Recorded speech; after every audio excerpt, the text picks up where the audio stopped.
All right, let's get it started. Welcome, everyone, back to Ace Attorney, the Great Ace Attorney Chronicles. Game number 2, Resolve! Chapter 4. Me lit. Wait, was that just now or? Okay, no. Click, clack. Moo.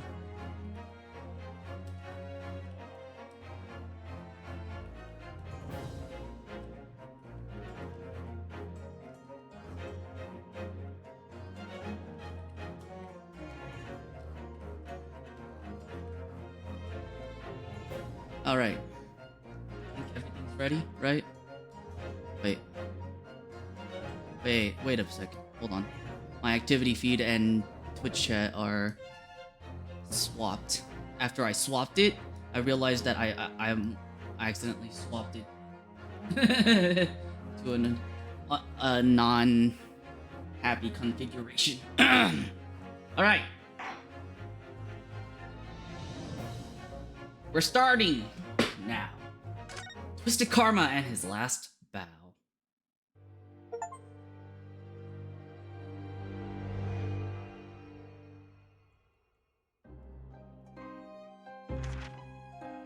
Pipe in hand, Sholmes looked down at the thick, rolling fog outside our window. I wonder exactly how many mysteries are out there, hidden within this bed of fog, he said. Indeed, a most bizarre incident, born of a curious advertisement. A hellhound's mad gallop through the shadows of a serial murder. An executed man's graveyard resurrection in the dead of night.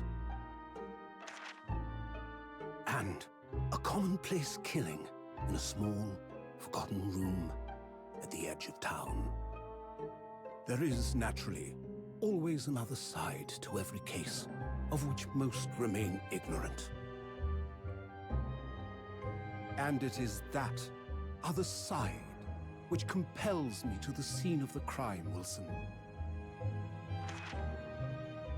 So quickly now, take your hat and let's be on our way, my dear fellow.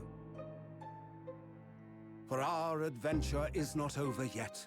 Come, the game is afoot.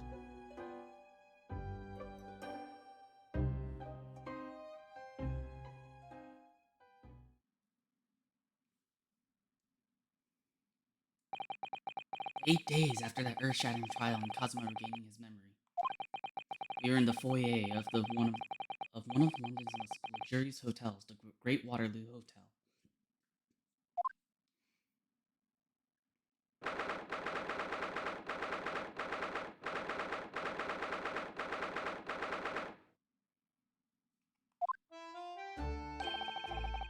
Professor Mikotoba is due to arrive at any moment. Yes, I'm so glad we got here in time. Susato-san hasn't been the same since what happened. Not that I'm surprised. The truth about Kazuma-sama's father. Do you suppose my father knew that he was actually the mass murderer of the professor? I knew that's what she was thinking about. There's a good chance, I'd say. I mean, they did come here to London together 16 years ago, didn't they? Yes, that's true. Come to think of it, didn't you say that Professor Mikotowa knew about Kazuma going missing in Hong Kong as well? That's right, but for some reason he wasn't at liberty to talk to me about it. That probably means he knows it. About Kazuma showing up here in London with amnesia. That he's regained his memory now. Ah, there she is! Oh, Father! Hello, Susato. How are you? I'm very well, thank you. I'm delighted you arrived safe and sound. By the way, if you had noticed... Hello, Mr. Naruhodo. Very kind of you to take the trouble to meet us here. Oh no, not at all. It's my pleasure. We've heard all about your extraordinary exploits here in London, you know? News has crossed the seas. It has? I always look forward to reading the monthly reports that arrive with the steamships from Britain. Oh, I see. Well, thank you very much. Who is this man? Why do I feel as though I've seen him before? I take it from your expression that you can't quite place me. In that case, how about a little reminder, Seishido? A firm tap should do it. Yes. A firm tap? What? Here we go then. I hereby pronounce the defendant, Ryunosuke Naruhodo, guilty. Ah! Oh! You're...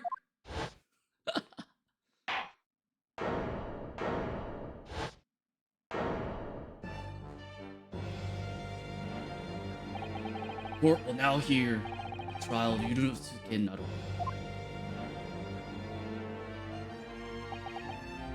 Your Excellency! Hello, Judge Jigoku. How are you? It's been a long time.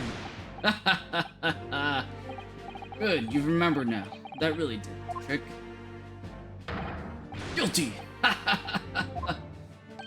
Only I was declared not guilty, wasn't I? And there was no laughing at the time.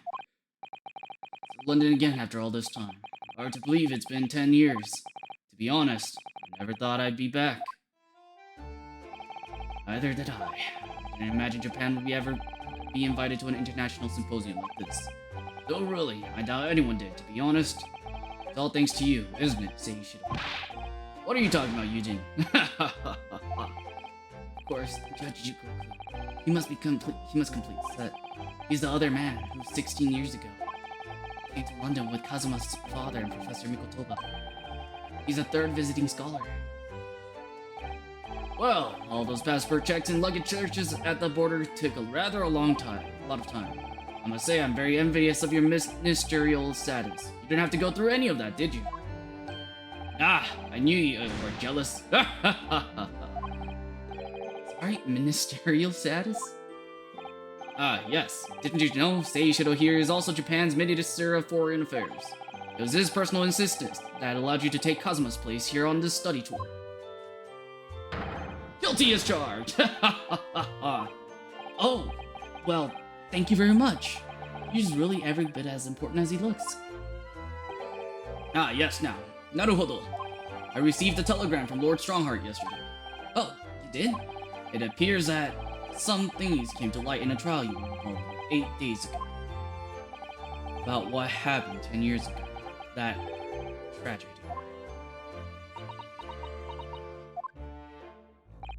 Yes, could you tell us any more about it?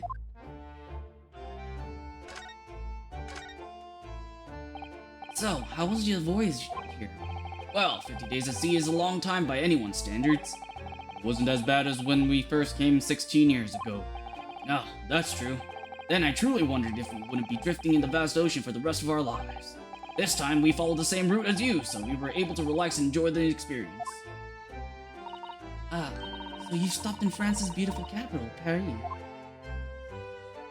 We did, yes, though only for one night. And yesterday evening, we left the port of Dunkirk for Dover. Just in time for the symposium, in fact. It starts tomorrow. It's wonderful that you were invited to attend such an important international event. I'm very proud of you, Father. Sanctus Seishido here. 16 years ago, he managed to ingratiate himself with Britain's Attorney General. I'm sure that's why he was invited. I suppose you could say I'm something of an appendage by default. Speak for yourself, Eugene. You are close friends with the Professor of Forensic Science at a major hospital. Yes, well, I'd rather not dredge all that up, really. No, there's been a lot of water under the bridge since then. Doesn't bring him back. Kazuma's father, I suppose. Hello, Batman guy. I hope you're doing well. The Professor, the killer who took the lives of 5 members of the British aristocracy, was actually Kazuma's father, wasn't he? That's correct. Genshin Asogi. Genshin. You knew, I presume, Father? Yes. He was a close friend at the time. Genshin came to Britain as a police detective, studying investigative techniques at Scotland Yard. I've never understood what drove the man to commit such heinous acts. It was a closed trial, so the public never knew the truth. He was executed with little ado. To this day, very few people know what really happened, even in our home. But what about Kazuma? Did he know? Hold on.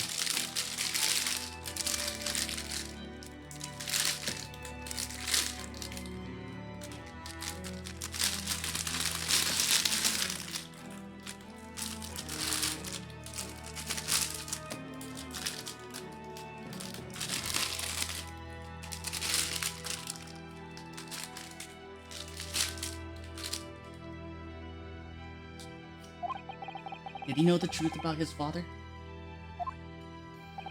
No, of course not. He was told his father passed from sickness. However, I suspect he may have had his doubts. Oh, why? No, to guide Katsuma growing up as if he were my own son. And one day he came to my office at the university and said, I decided I want to travel to Great Britain and study there.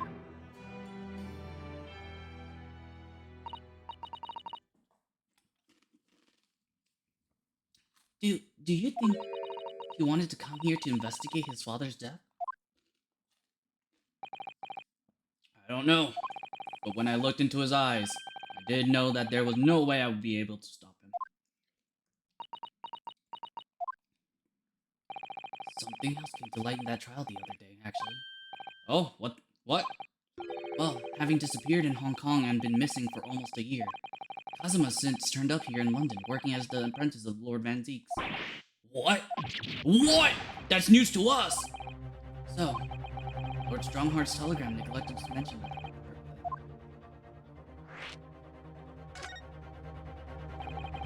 As you know, we both thought Kazuma had died on the steamship during our voyage to Great Britain in January.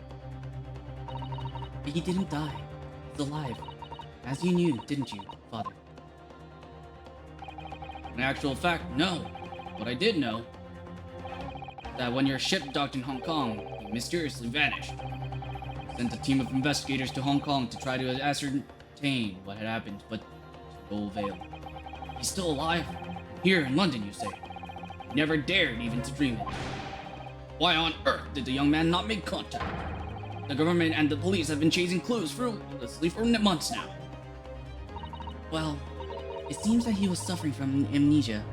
Hi, Sunshine. Stream's doing well. We just started this chapter. What? Amnesia?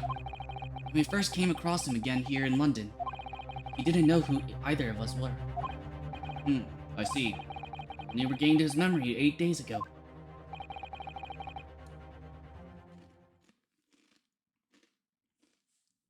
This is unbelievable. Yes, quite miraculous. I wonder why Lord Strongheart didn't let us know. I must speak with him urgently.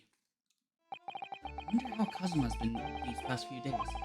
Would it be wrong of us to go and visit him?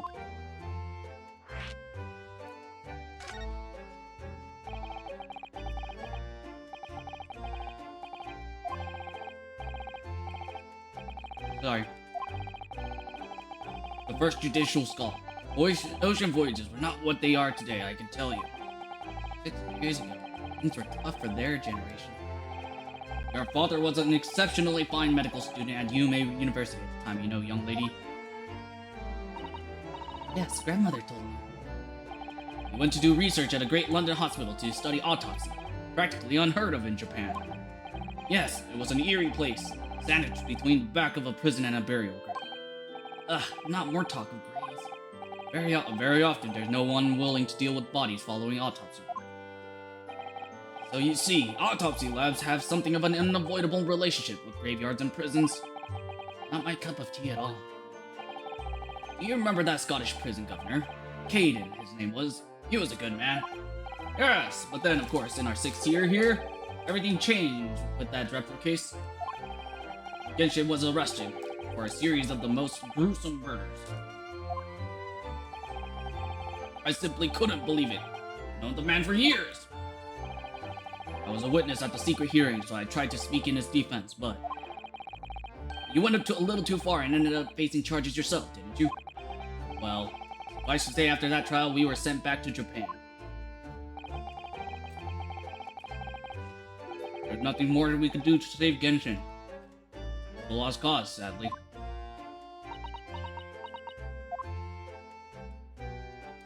I doubt it. I feel like something's not right here. Well, if you excuse us now. Yes, I'd like to get this trunk up to my room as soon as possible. Oh, I'm so sorry. I shouldn't have held you up here for so long. I'll call for the porter then. Just wait here. Susato's gone off at a run. I'd like to stay and talk more, but I do have various preparations to make for tomorrow. Yes, of course. It must be a big responsibility, representing our entire country. I wish you the best of luck. Naruhodo. Hope you'll keep an eye on Susato for me. Keep looking after her as you obviously have been. Oh no, I mean, if anyone's looking after anyone, it's her looking after me. Well, I do appreciate you being there for her. After all, I've been a miserable father to her. Thoroughly let her down. Sorry? What do you mean? Well, 16 years ago that I started my long study tour here in Britain, as you know. The very year Susato was born. Yes, I heard. The birth of my daughter was the most joyous event of my life, but... Well, sadly it was accompanied by the most tragic event of my life too. Oh, yes, Susato-san hit into accident. It's a rather turbulent time at home. Anyway, I won't bore you with the details. Point is, I became rather less dependable than befits a grown man. It was then that Seishiro offered me the opportunity to study here in Great Britain. I was too worried about you to leave you behind. Perhaps I was a little heavy-handed when it came to persuading you to accompany me in London. So, that's what happened in a nutshell. That's also the reason why now I feel compelled to give my daughter as many opportunities as I dare. Though the world does not readily afford young women such things, I must say. I completely understand, Professor. One other thing, Naruhodo. If I may be so bold, I have a favor to ask of you. Oh, really? Of course. What can I do for you? Well, the thing is, I'm so sorry that took so long. Miss Susato. Now then, allow us to take your bags. Allow me to take your bags. One moment, if you please, porter. Of course, sir. That machine around your neck. It's a camera, I believe. Quite right, sir. Just 5 shillings for a lovely photograph to commemorate a wonderful stay at the hotel, sir. Well, I think given the occasion, we could justify the expense. Ah, yes! Yes, of course! Naruhodo looks so worried, bro. I'd like to thank you for coming with me, Mr. Naruhodo. It's really made Father very happy, I think. Oh, okay, I was about to hope, oh, well, I'm pleased then. But we were interrupted before. Professor Mikotoba was about to ask me something. Shall we return to Baker Street then? I expect Iris will have some delicious tea waiting for us. Yes, let's go. I'm getting more and more anxious about Kazuma.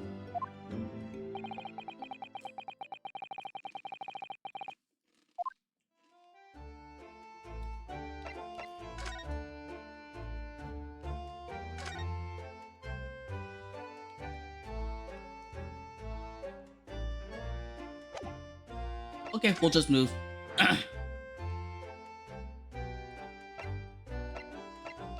Let's go talk to... Let's go see if the Strongheart's home.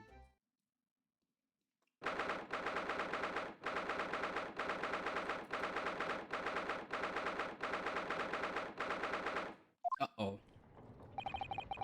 Here's the final draft of the opening address for tomorrow's proceedings. Supplemented your original with the figures you asked for from the yard. I see. Excellent work. Thank you. You're welcome, my lord. What's Lord Van Zeek's doing here? My, there seems to be an awful lot of tension in the air, wouldn't you say? This place is stifling enough as it is. We really don't need any more tension. Oh, by the way, if you guys noticed, Susato's wearing a different attire. It appears that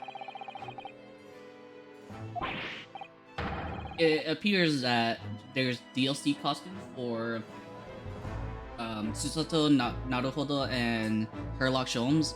So I decided to just put them on so that everyone can look at the alternate costumes.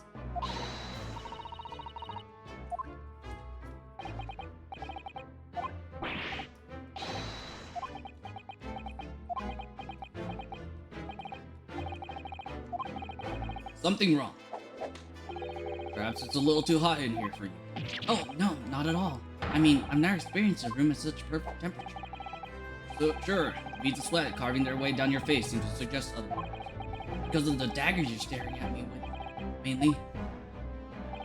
As you're no doubt aware, my International Forensic Science Symposium begins tomorrow.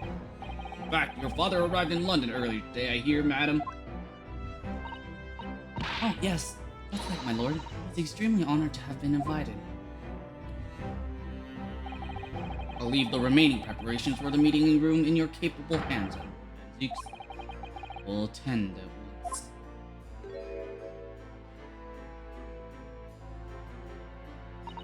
He gave you a very cold stare as he left, didn't he? No, but I haven't done anything, have I? These past few days, my feet have barely touched the ground, I must say. My dedicated right hand of many years was recently put out of action in spectacular fashion. Hi, Danbi. Oh, I'm sorry to hear that. Is your left hand still of service? Mr. Naruhodo, he's talking about Dr. Sai. Ah, of course.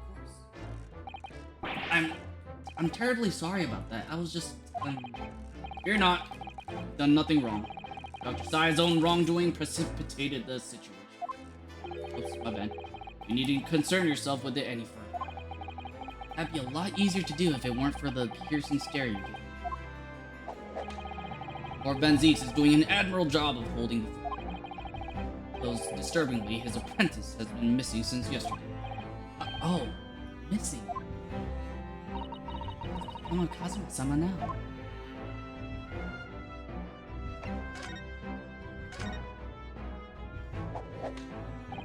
Not long ago, visitor numbers to the Great Exhibition exceeded 30 million. 30 million? Are there even that many people in the world? As a comparison, Mr. Naruhodo, the population of the imperial capital Tokyo is 2 million. I will be opening the International Forensic Science Symposium in the exhibition's main auditorium. The event has been 2 years in the making. In negotiation with other countries. It's like a tremendous achievement. Congratulations. Sorry, I'm eating some Doritos. Very, very spicy Doritos.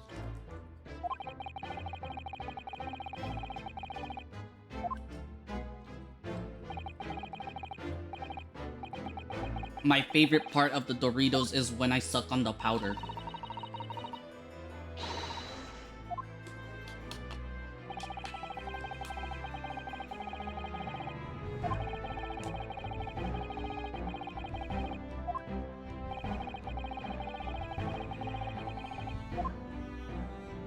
Whoops, my bad. That's not my fault though.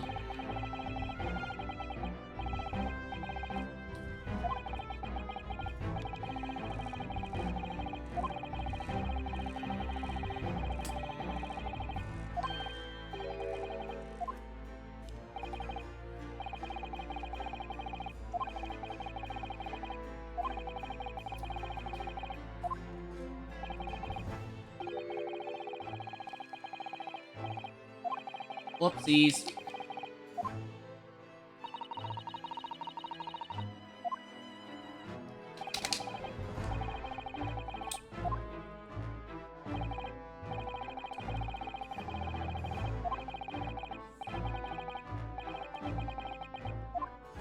Whoopsies, my bad. Not really.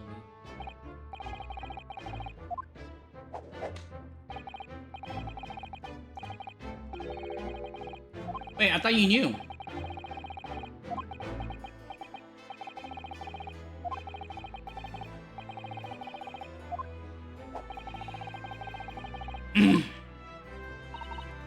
Oh, Jesus, so he stowed away to get to his blood of passport and he was suffering from amnesia.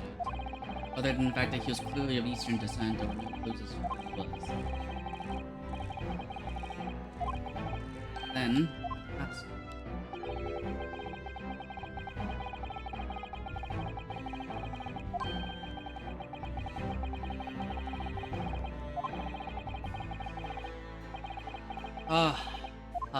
My tongue is like burning. I don't think he's. Wait, maybe.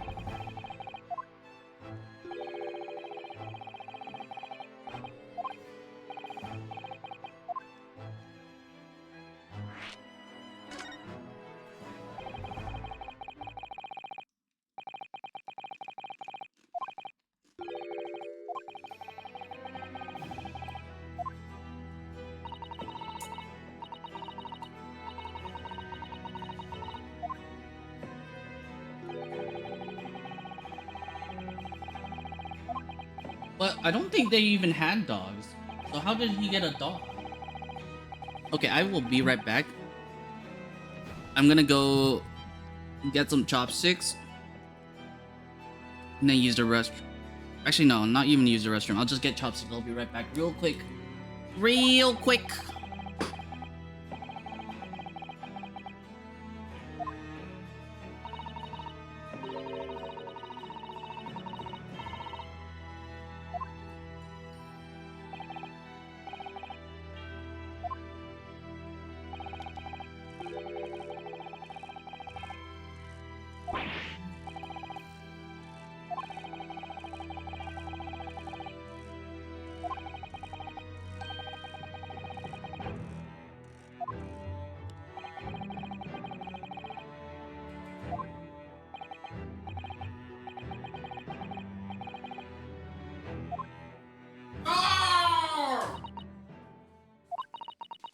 One of the Clementines, oh shit. Wait, how is it playing by itself? What? The fuck? What the? How is it playing by itself? Oh god! When I put my headset down, I accidentally put it on top of my mouse.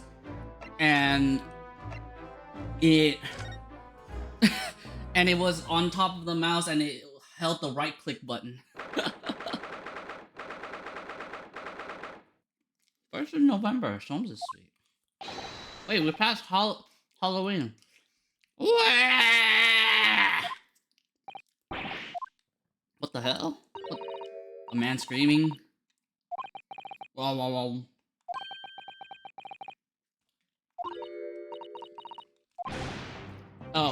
Oh. I I don't do it anymore. Mon ami, mon ami. Stop this disgraceful display, huh?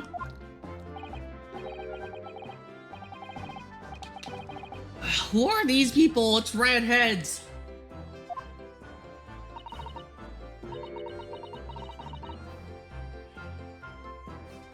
Sorry, my nose is like sniffling.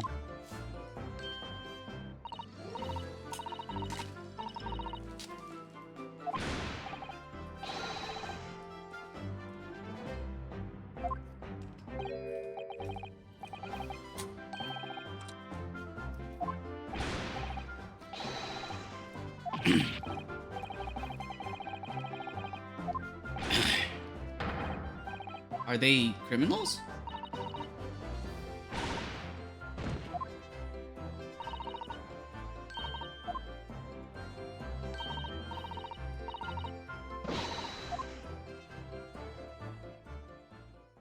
Aw. Look at Gina being a good detective.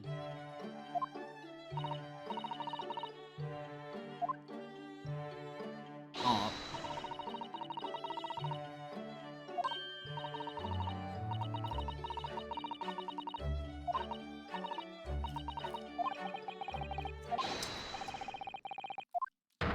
What the? Oh, right. I was like, what's with your attire? And I completely forgot that I changed his attire, but I didn't realize he'd be red-headed.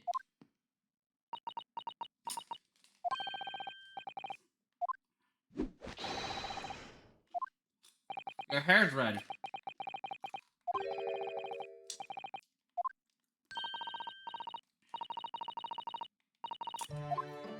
I guess we'll just pretend it's nothing, eh?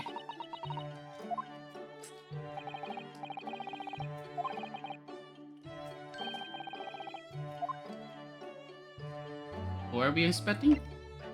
We're expecting a guess, but who?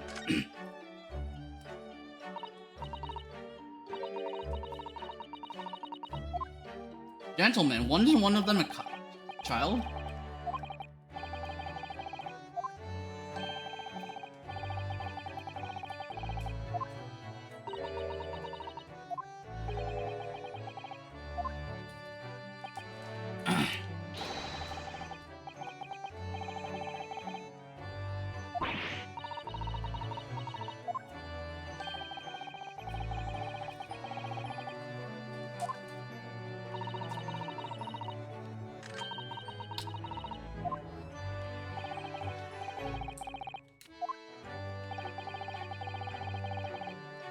Graxie's dead!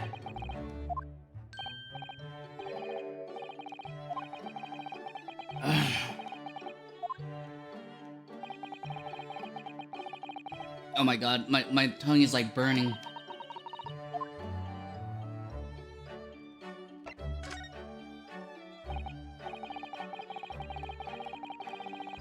I can't breathe, my tongue is burning.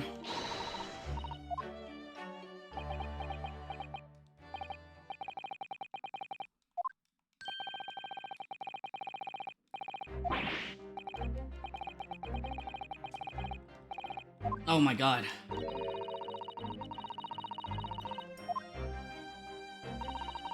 Wait. Wait, Charles Darwin? When did his evolutionary theory come out? Now we can pin a date down when this was. Charles Darwin, the theory of evolution. Origin of species. When did it come out? 1859? Okay, so this happened in 1899.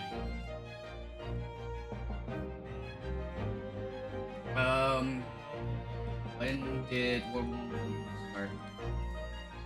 1914. So this happened before the First World War. I keep forgetting that the First World War and the Second World War were like really close together, like both in 1900s. Have you figured out?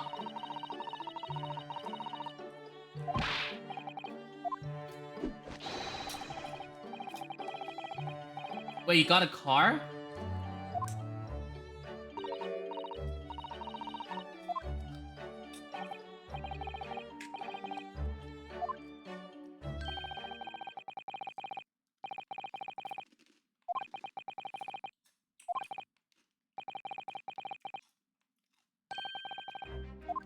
The redhead? The red hair?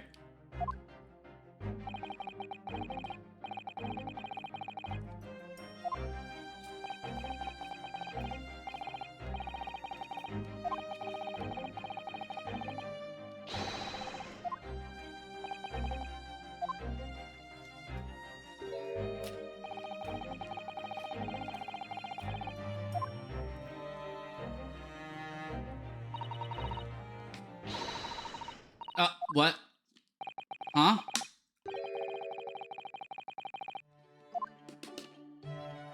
Yeah, no, please. Please spare me. My tongue is already red with the spice.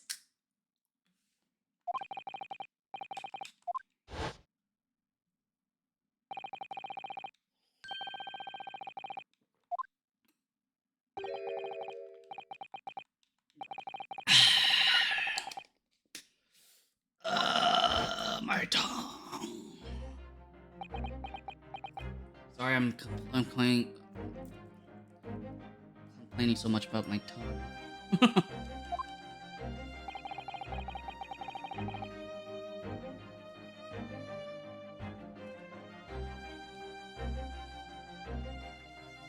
A case aboard the SS Borea in January. All right.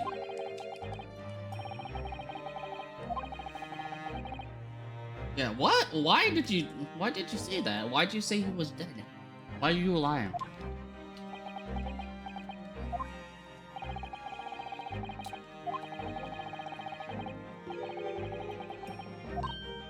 No, I think there's more to it. I think he's lying again.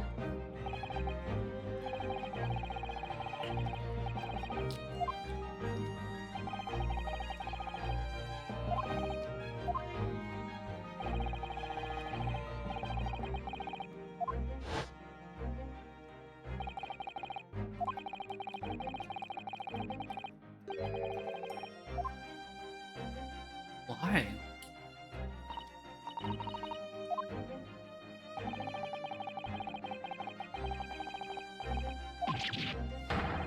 Yeah, why do it in the first place? What?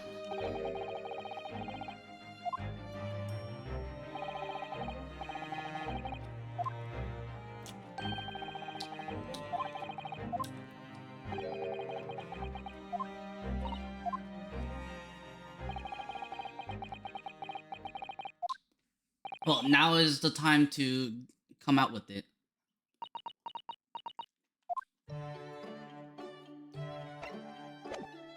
I guess not. Okay. I think we can talk to Iris, no? No, I guess not. We have anything in our... Okay, no. Well, nothing to do except to go back into our apartment. And by apartment, I mean the attic.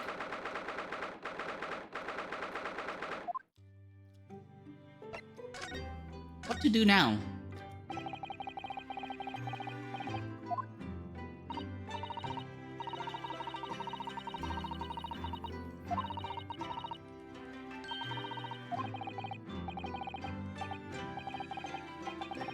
I hope... I mean, man, can't we just talk to Kazuma?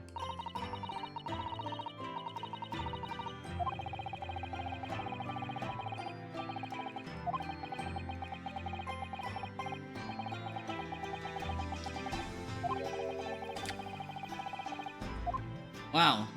Great sense of foreboding. Okay, I guess we... go back to the Waterloo Hotel? No? Okay, I guess we'll just examine everything until we don't have anything anymore.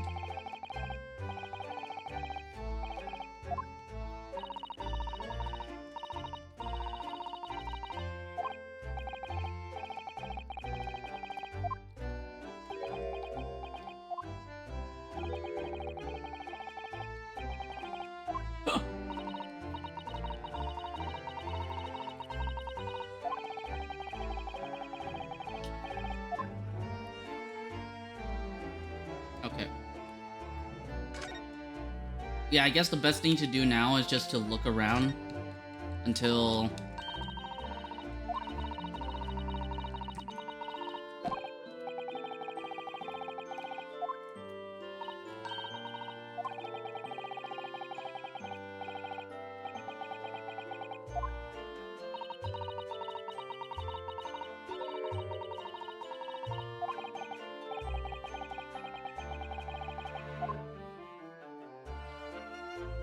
What?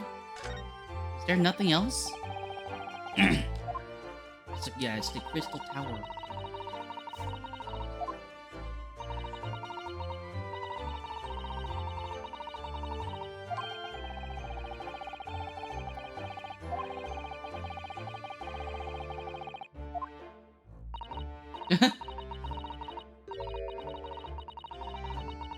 Sheesh.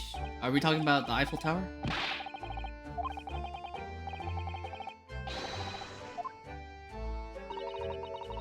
Hey, Lahad. Thank you for the posture check. Okay. How are you doing today? Just investigating for now. I think that's everything in this area. We'll move on back to Lord Chief Justice's office. We can still talk to him. What if we present him with this? There's nothing else to do, but like, let's present him with this. Oh, I guess not. There's not evidence, but cool. Interesting. That it seems like might be something to it. Wait, hold up. Is there anything? No, there's nothing. I don't think there's anything of importance here to investigate here. Oh, maybe if I just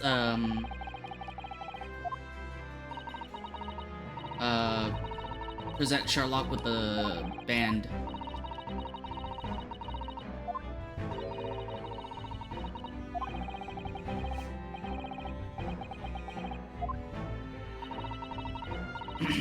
Vast number of books on the shelves in here. And Lord Strongheart's overwhelming kind-heartedness. I don't know. I don't think he's a kind person. Okay, we're gonna move back to Sholmes' Sleep. And then we're gonna there's nothing else. Okay, we're gonna present him with this.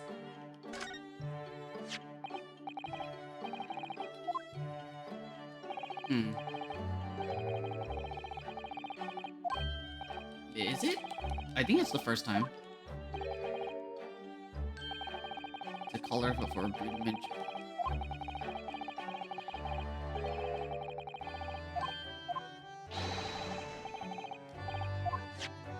Interesting. That was not what I expected, but is there anything else? I think this newspaper is new.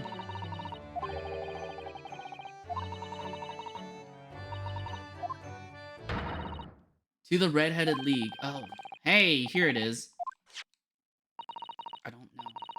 Never heard of it before, but yeah, well, I think it has something to do with his head.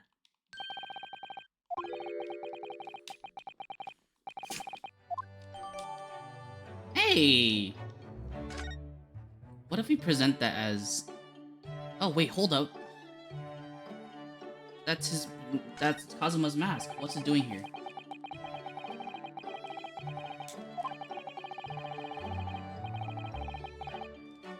Oh, okay.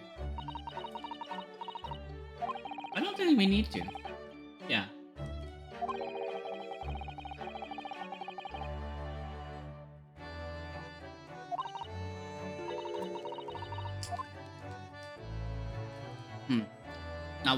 Not what I was expecting. I was expecting to take this, but let's present this.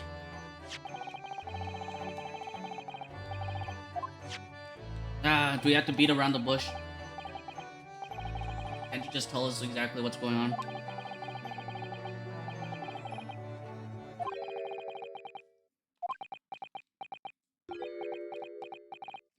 Yeah.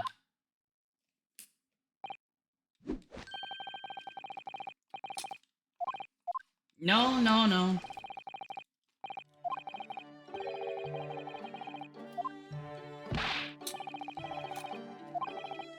Yes, please do. Excellent. Cool.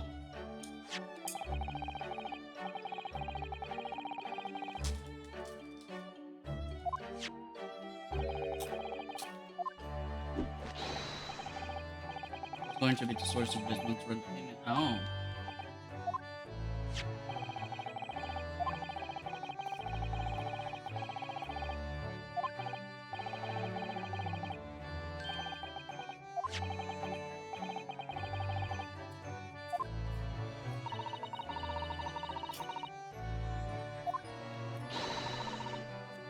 £4 a week?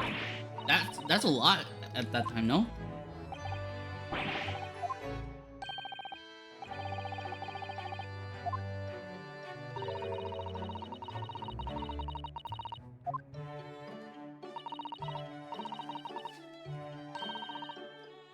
Wait, she put in her application? Hold on.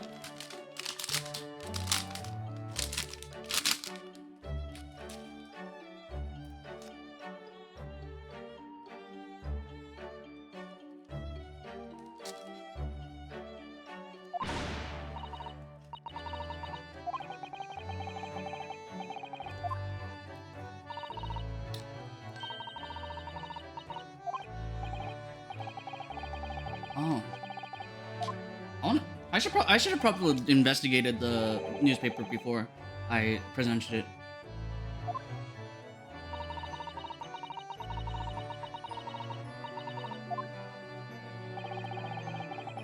I feel like this has involved the passed away redhead.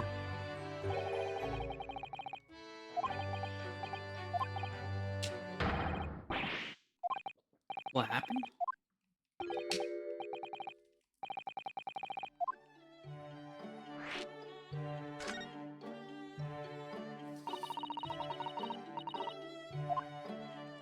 He died, didn't know. Has not died. Isn't that still the same as dying?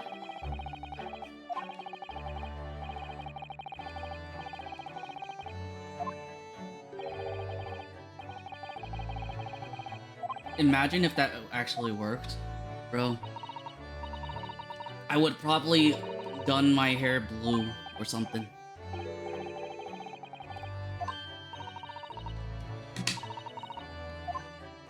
How do you change your DNA red?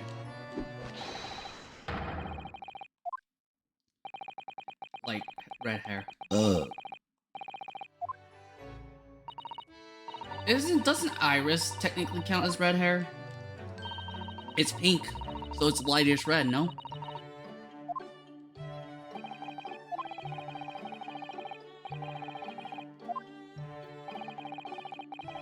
Eight hours?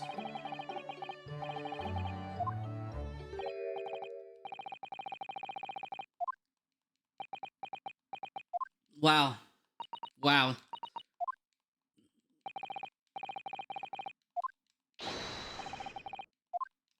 What?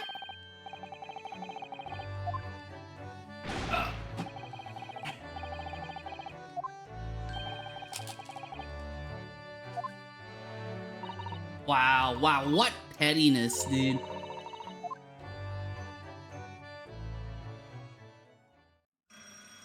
Ding-a-ling-a-ling. Alright, who is it?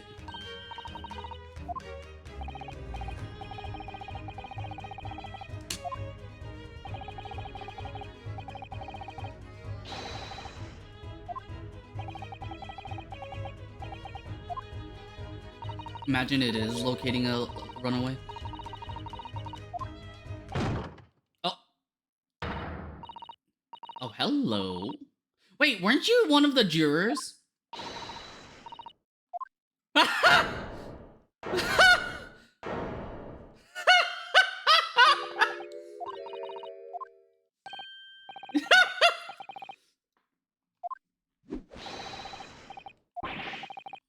Uh,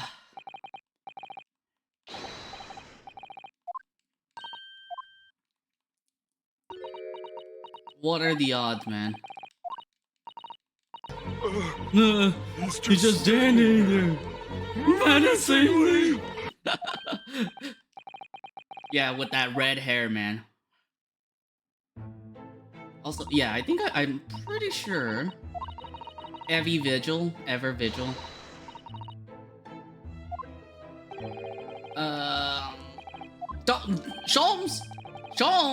Sholmes, we have rent due. We have rent due.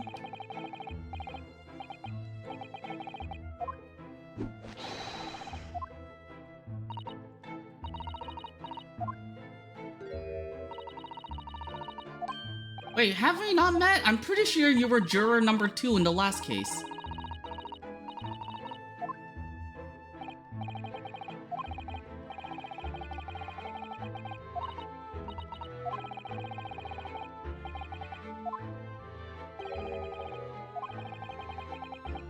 Bro, I feel like you could have said he's my lawyer and it would have been okay.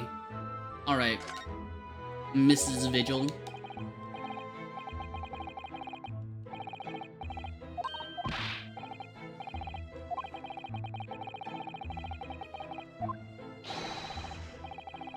No. I think we asked.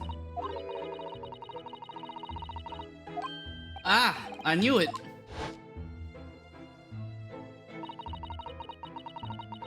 She's the one with the romance. She's the romance addict.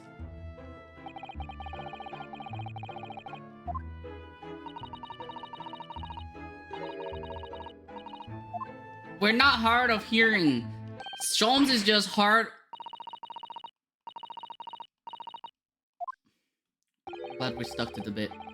I'm glad we stuck to the bit.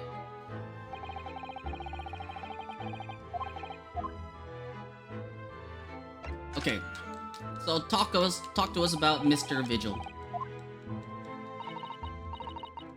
Daily Vigil.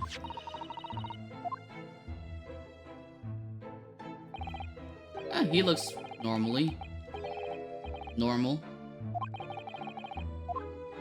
He looks very normally normal. 15 years. Wait, 15 years? That's almost the time as the freaking case.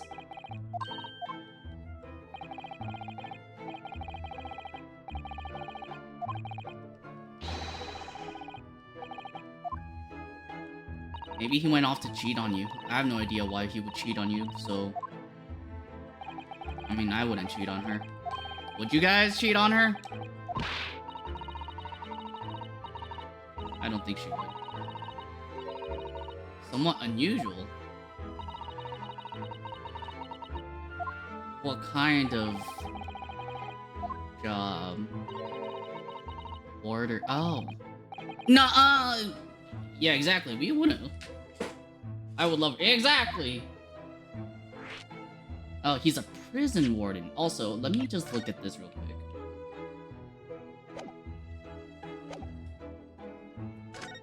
I mean, she's really pretty. And I feel like she also seems to be one of the loyal types. So... I think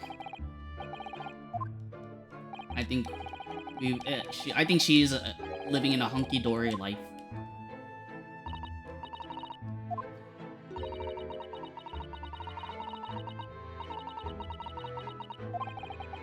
Dreadful punishments like execution? Oh god.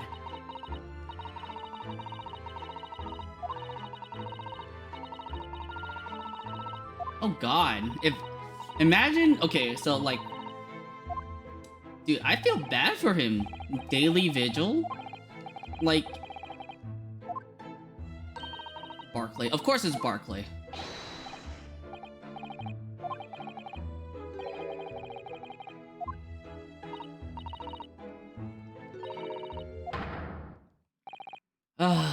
Everything is being connected. Slowly connected. So I bet you the executioner, they hired him right after Genshin Asogi was killed. Or re-killed.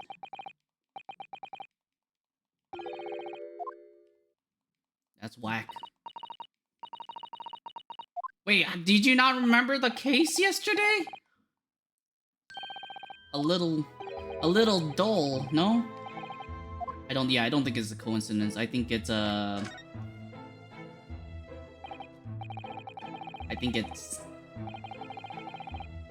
purpose.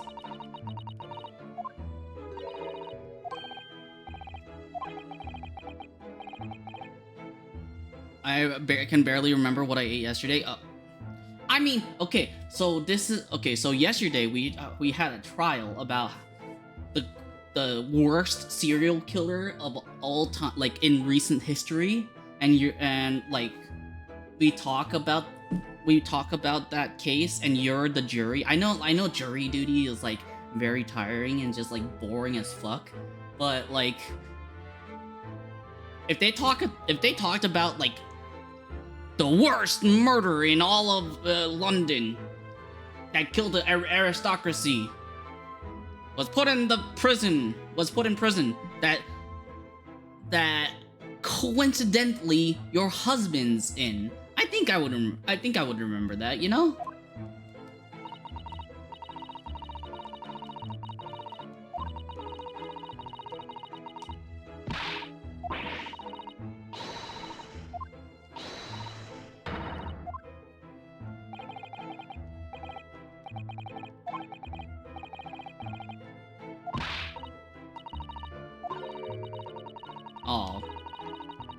Oh my god.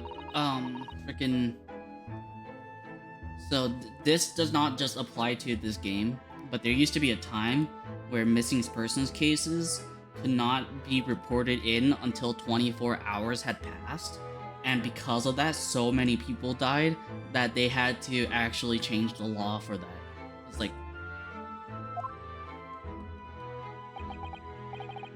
it was either 24 hours or 48 hours, but I do believe it was 24 hours. Because, like, I believe, like, the first 48 hours of a disappearance is called the golden hours. Because, the first 48 hours are the highest chances of that person, like, either being abducted or disappearing to live. And then after that, was it 48 or 72? Anyway, they're golden hours, and then like after that, they're most likely dead. So if you give an abductor a 24-hour head start, you just lost 24 hours of the golden time. I watch a lot of true crime, but not enough to remember the whole thing apparently.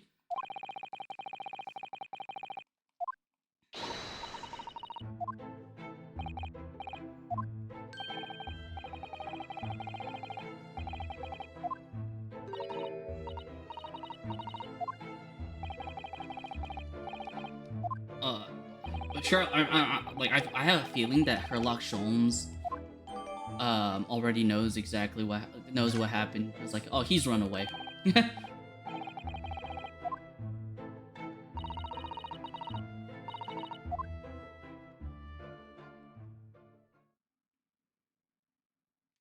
But yeah, I sometimes forget what I eat. Yes, like the day before.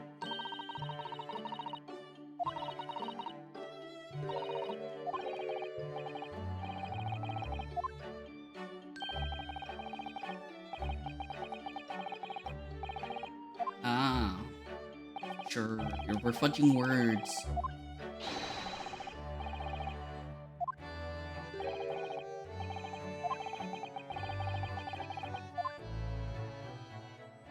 We'll figure it out.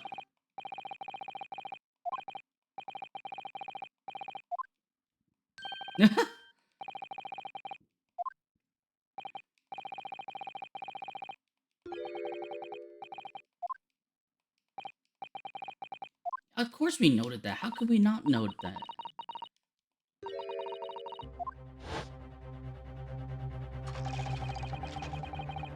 Drebber.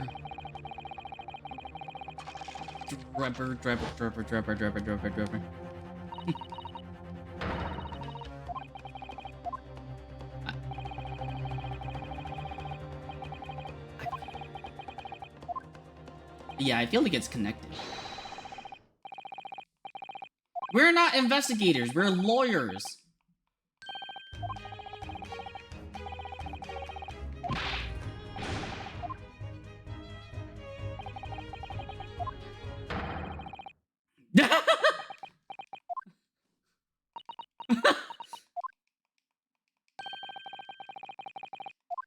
I mean, that was yeah. You know what? I agree with Shones. Like, okay, if this was for like disguise purposes, but now that it's done and over, and he's been exposed, he can't go out normally like this. That's not how it works. Also, he should have definitely just dyed his hair, or maybe you could bleach it. You could just probably bleach it.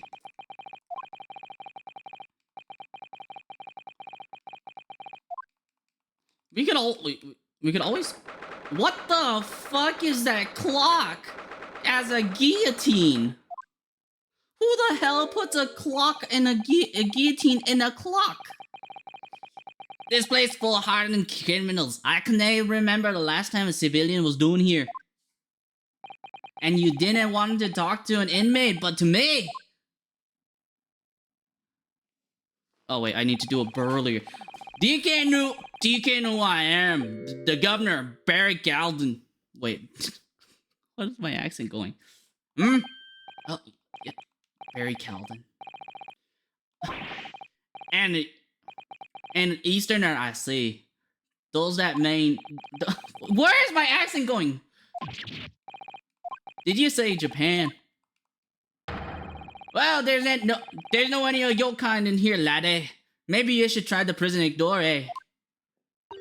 I can't think of a Scottish accent right now.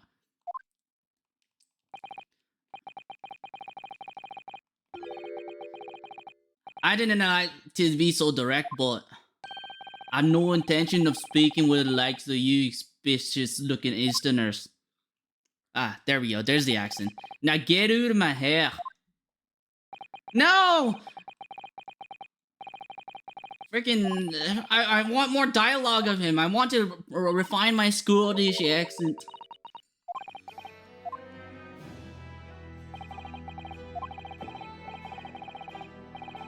Oh wait, he started working 15 years ago. So it was before the professor case died.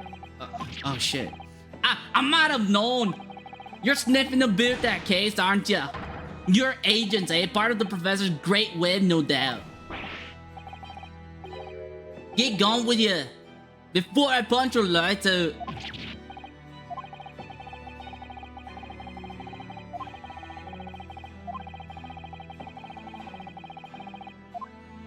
Can we just present our defense thing?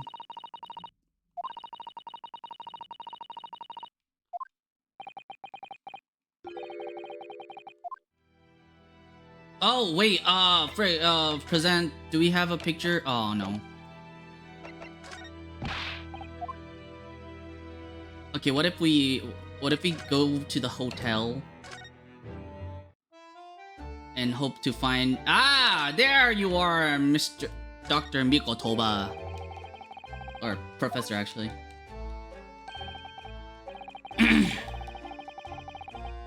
I'm gonna. Oh my god, where's the snacks?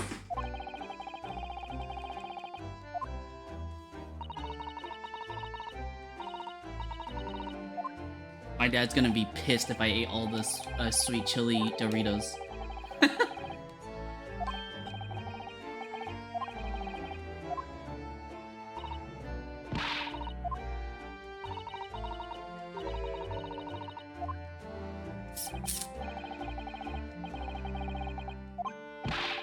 Oh, please. Thank you. Aw.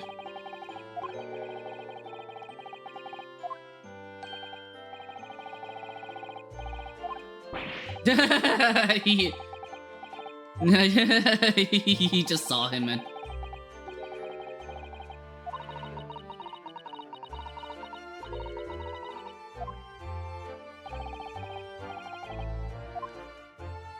Give us the picture. Oh. Letter of introduction. Why is it broken off? I want to look at it. I hope it... Come on. Let me look at it. Why is Black Bird line?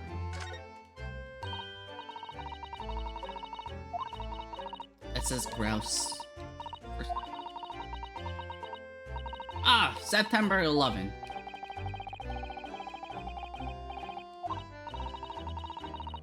Called it Dunkirk. I don't care about that. I want to talk about the...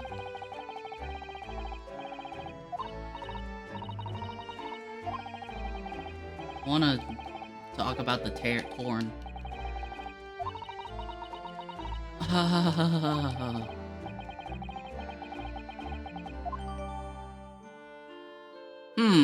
That's interesting. That's very interesting that, the evidence got, I mean, not the least untrustworthy. Is it just...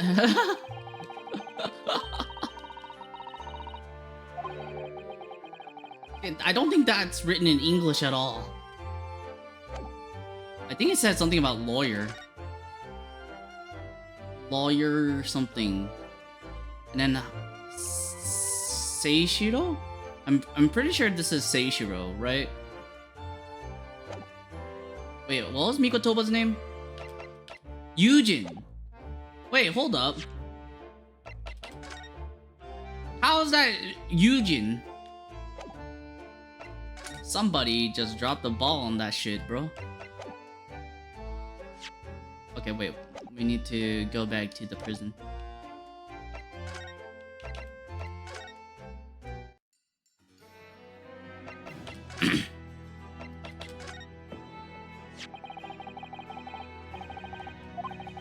What's this then? You cannot pull the wool over my eyes, you good for nothing Japanese student. Mikotoba. That young jock from the forensic laboratory. That Mikotoba. Where's my accent going again?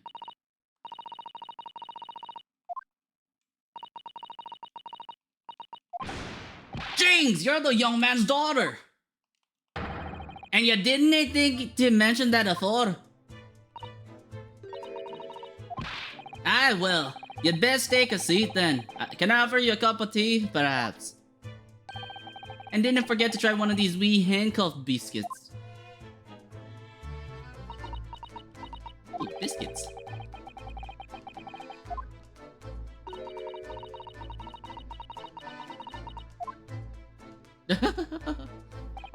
So then, what can I do for you, Ann?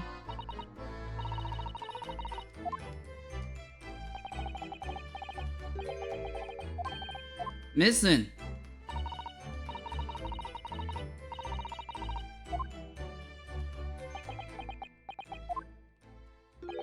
I haven't heard nothing of the sort. There's no missing persons in my prison. Wait, then... Daily Vigil's not a chief warder then? Eh? Vigil! That's right, his wife came to us and asked us to investigate his...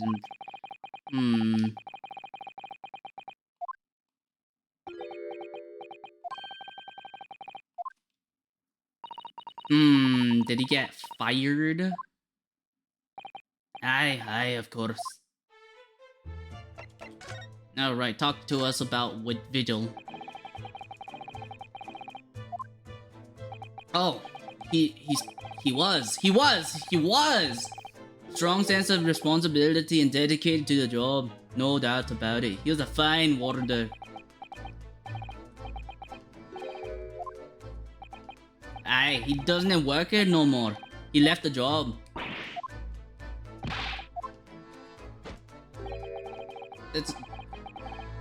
Was it about? It cannot have been much less than 10 years ago now. Oh shit. 10 years ago. He stopped working 10 years ago. As I minded. Deacon! I haven't heard the fellow's name all that time. That's a worry if he's gone missing though.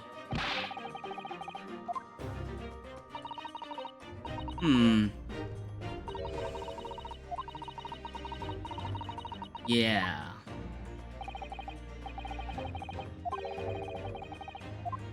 It's because of the...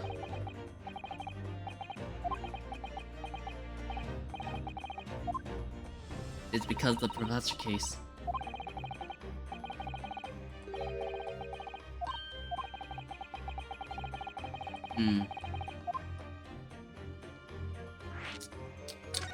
Everything goes back to the case.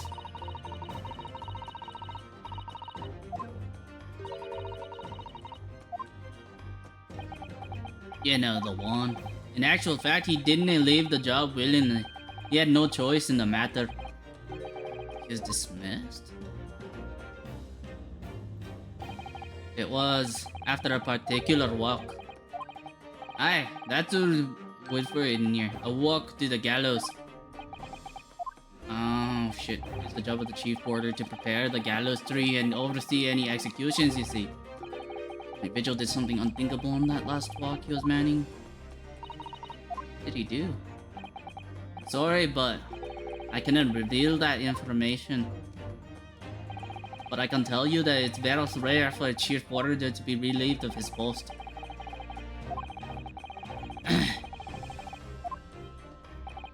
I wouldn't again anything about that, I'm afraid.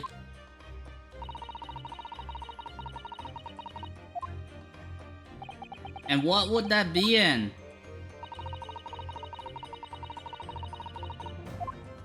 Does it have to do with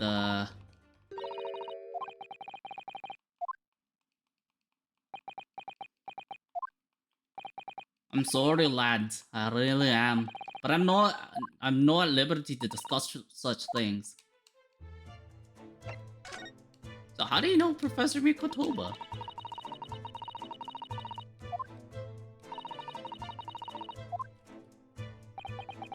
The dial room, the prison, and the cemetery have a lot to do with one another. After all, they need fresh corpses for forensic research. Digan.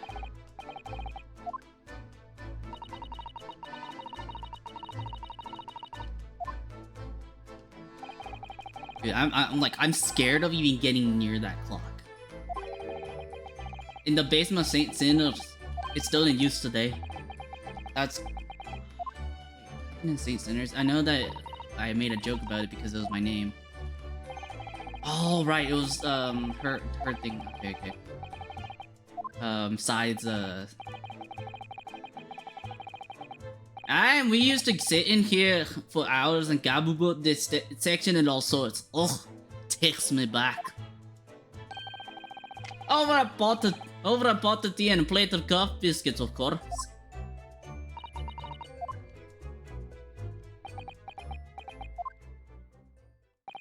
He was a good fella, your father. Reliable and decent on his work. But I'm afraid I'll never understand you Japanese.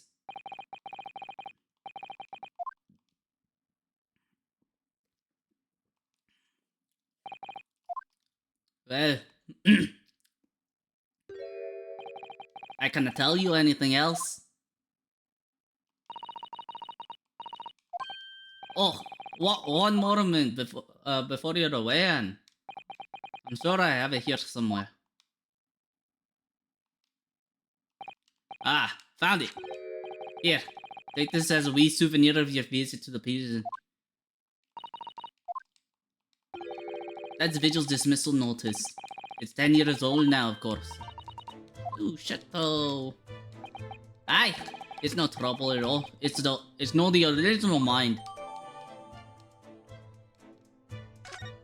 How's my Scottish accent? Starting to sound a little bit Minnesotan. Well, it'll turn. Why don't you stay for a cup of tea? Do me a favor and never come back here. That case is closed. Wait, that now it's actually starting to sound Minnesotan. Yeah. Yep, we'll leave. Thank you.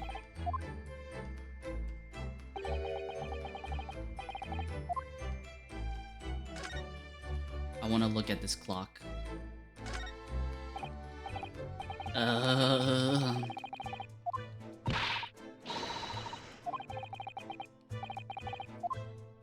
Oh, I guess we're not. Okay, I guess nothing. I guess nothing. Can't look into anything. Okay, I want to look at the dismissal notice. Okay, it's just that. Violate clause 132 of her magic code of conduct for prison. Redundancy fully revoked. Aiding and abetting the escape of from this prison convict just prior to his execution.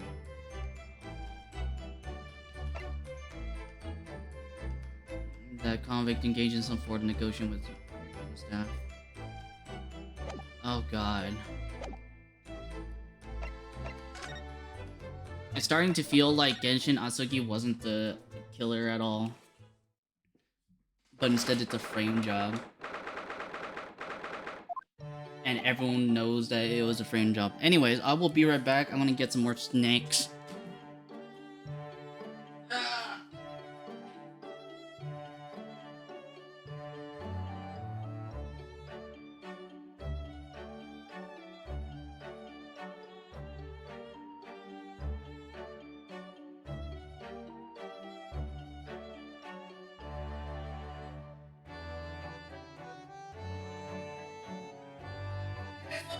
Last snacks of the day.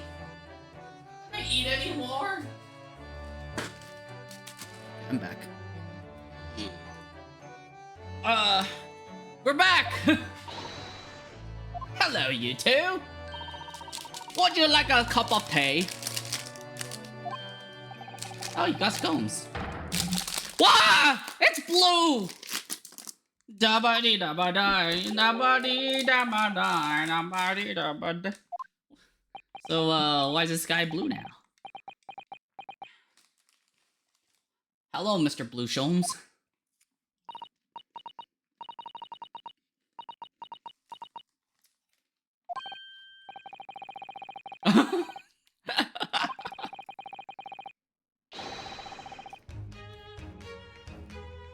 Nice one. Nice one, Shomes.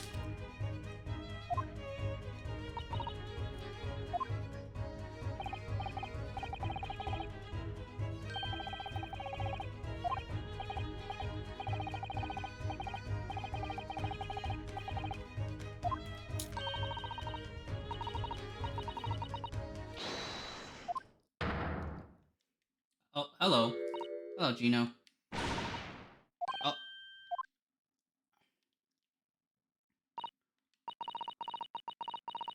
I can't add him and leave it. Can't believe it. What happened? What happened, Gina? Is Greg... I think Gregson's dead. Like, literally the only person she cares about right now, besides the 4 people in this room, is Gregson. So if she's crying right now, Gregson's dead.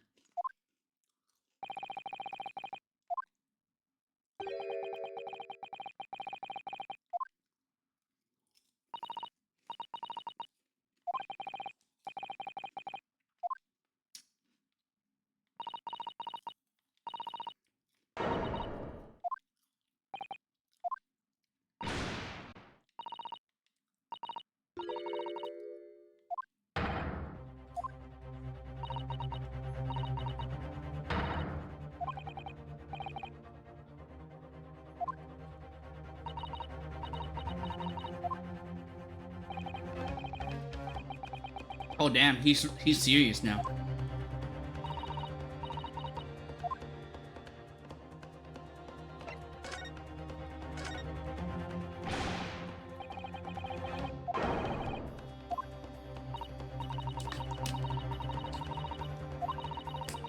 They're still there, investigating the scene. Oh, time to switch to, like, East End. A little rented room in a building full of flats in the on the Fresno Street.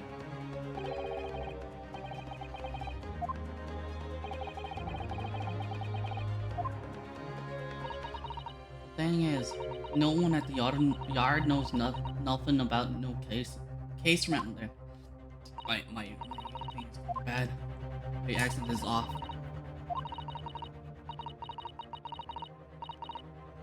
Poor Gina, dude.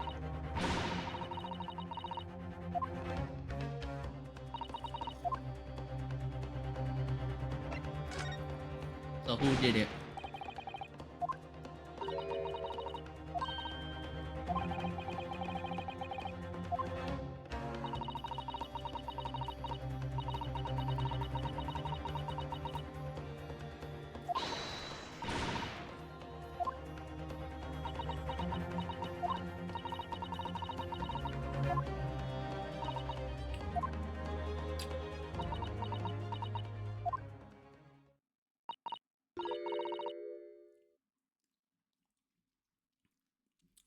I mean, I kind of knew because I understood that this would be the chapter 4 and chapter 5 would be like one whole case together. And like traditional Ace Attorney, of course we would be defending our rival.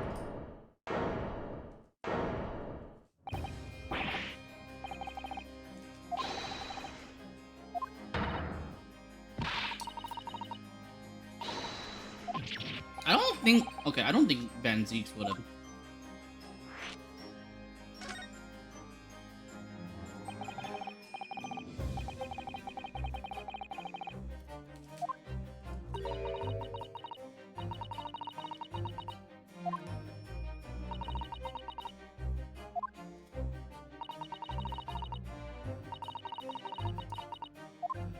I think the witnesses are lying.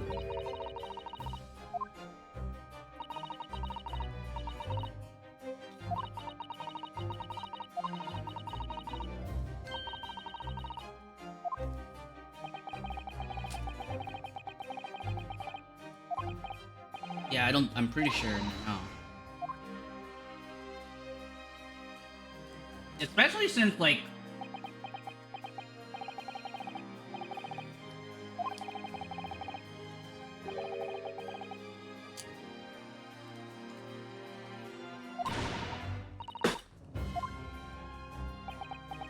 it's just pleasantries, my dear.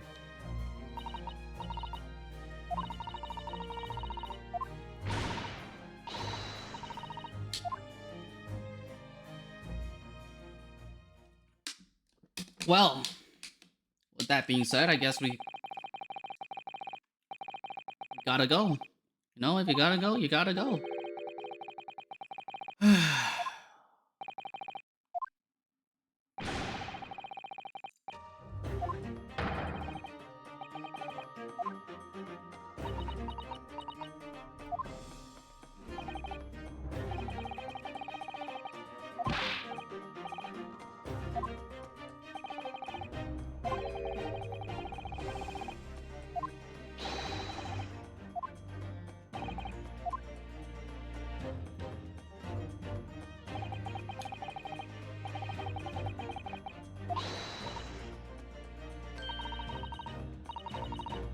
A handsome, thank you.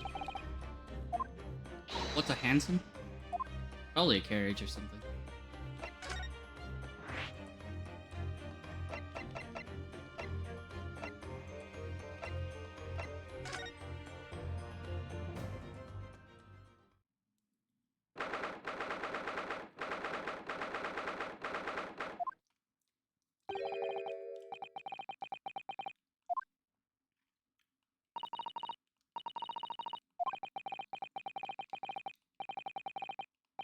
I wonder what he's reading. Oh god.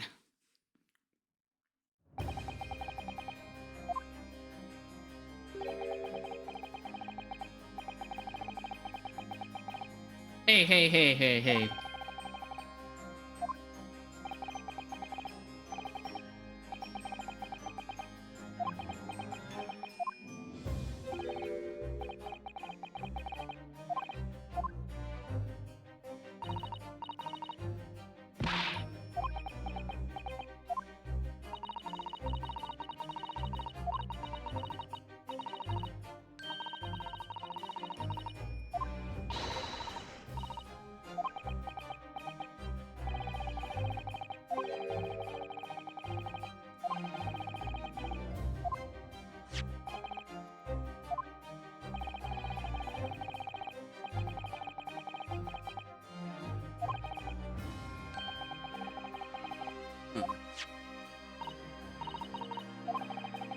Probably Albert Hairbrain. Ah, it is Albert Hairbrain.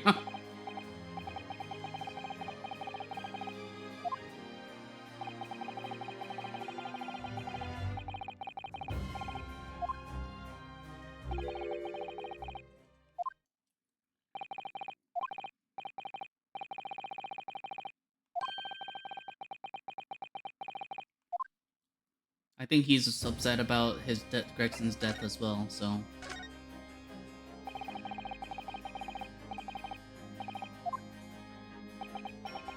Yeah, at least give us your side. Nothing. We wanna hear your side.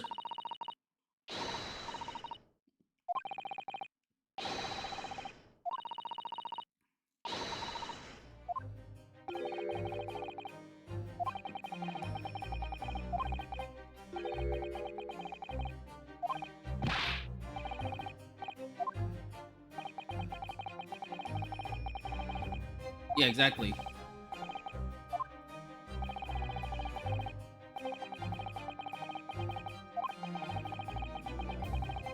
So he heard it too.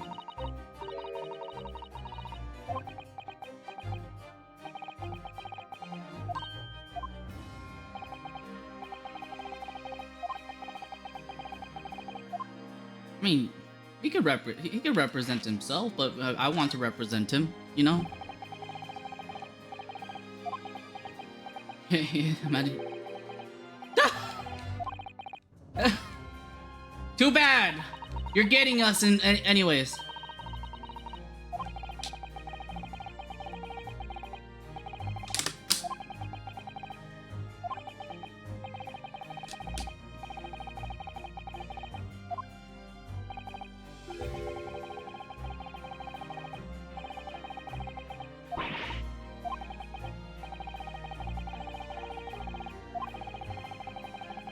Yeah, you have those alibis. And the people who didn't die are Soseki Natsume,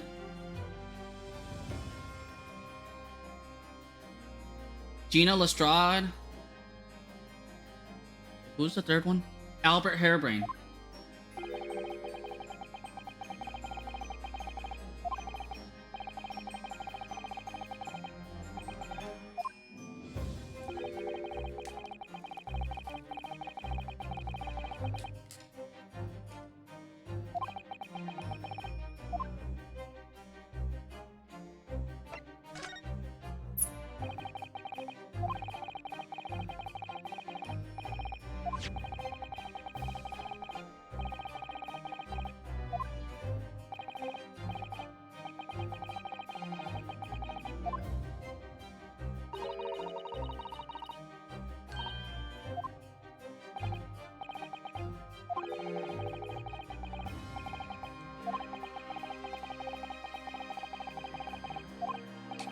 I'm glad that he cares.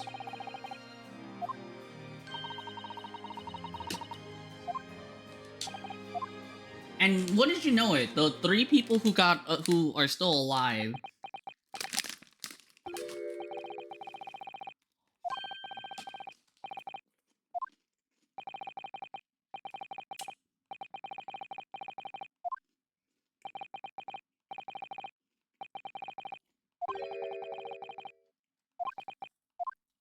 I know you don't want us to, but I don't think he did it.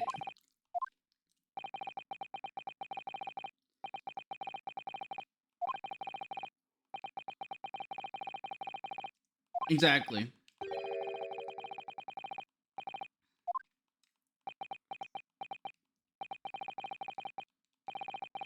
However, yeah, you trust no one.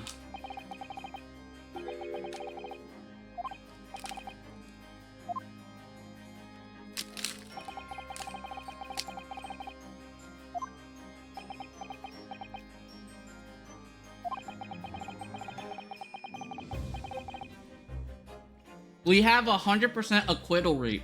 That's like so good among defense lawyers. And only 1 murder.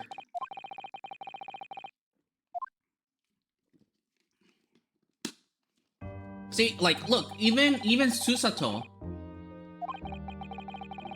Even Susato has 100% acquittal rate. And she's only done 1. She's only done one trial. We represented ourselves. We acquitted ourselves. We represented the rich guy. I mean, he died, but you know, he was a bad motherfucker. But you know, he was acquitted. And you know what? He died. That's okay. He wasn't a good person. Also, that's a red wig.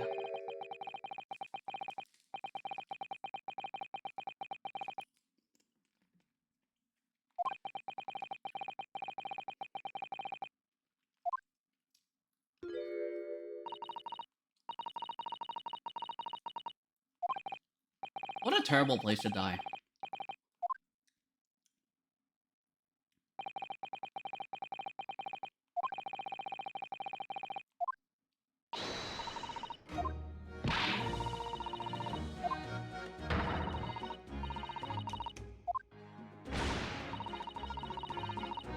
Blimey, ain't you lot never gone over and out looking for dough when the owners are out of town? Oh my god, my accent's atrocious.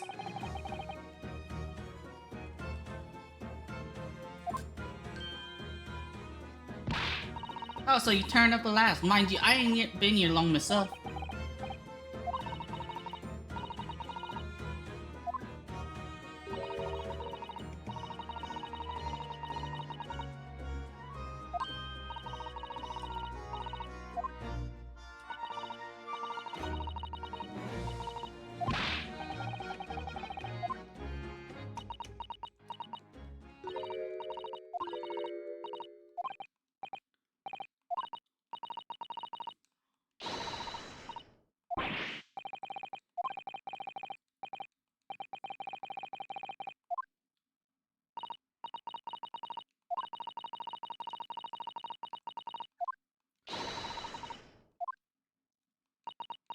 Yeah, give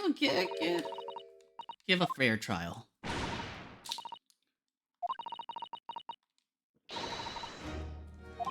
All right. All right. Whoops. So, what do you know about this incident at the time?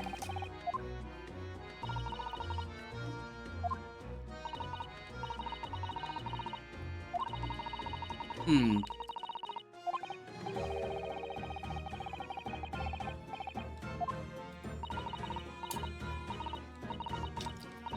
Like, the accent makes sense in my head. I just can't vocalize it. But it turns out he's a bit of Latin at the odd. They say he managed to solve some really tricky case just like that. Yep, and ever since then he started going out on all sorts of investigations, but always on his own. No one else at the yard even knows what after case he's working on. Apparently. My Scottish accent is like bleeding in again.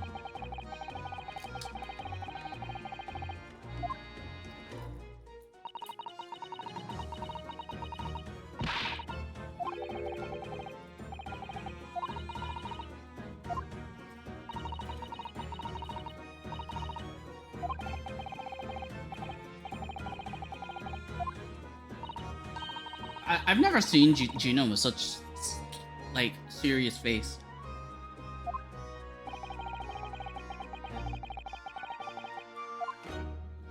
I don't think.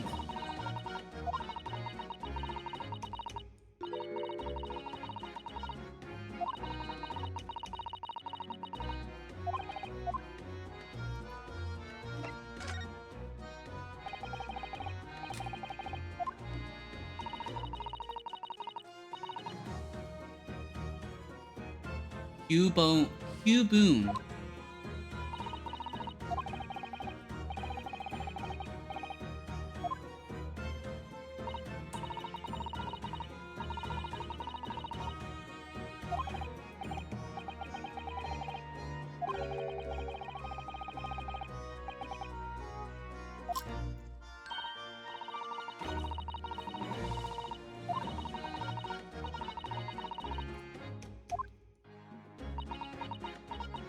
I bet we'll find something.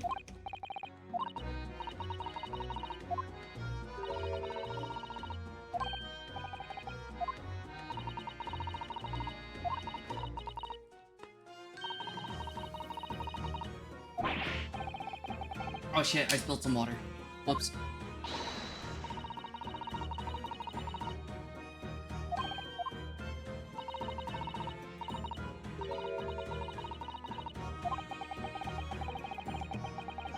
Yeah, but I want to finish this talk first. See that where the poor inspector was found. Over there. That's right. They said it was a single bullet what did him in. Huh. Instruct that candle tree on the wall. Hmm.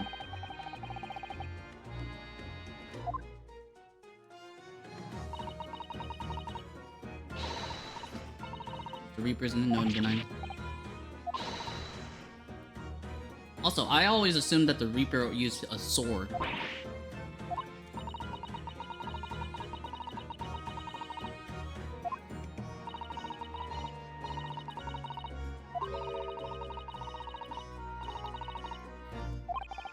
A bigwig lawman? Cool.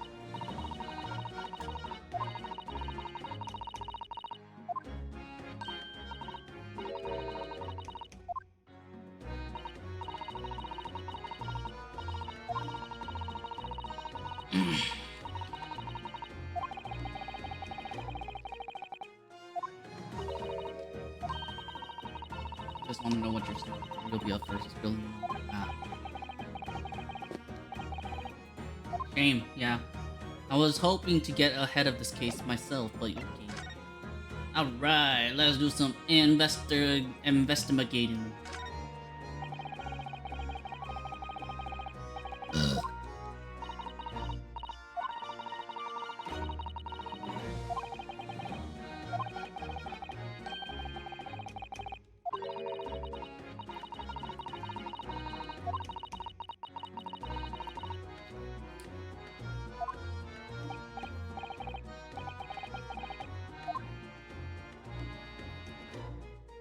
I was hoping that we could look at this, the pictures that are like flipped, no?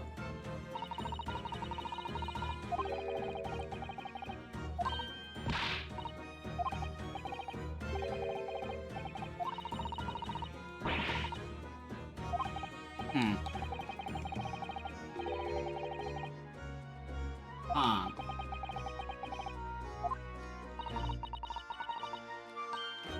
What? Explain it. Explain it to us so that we can see it.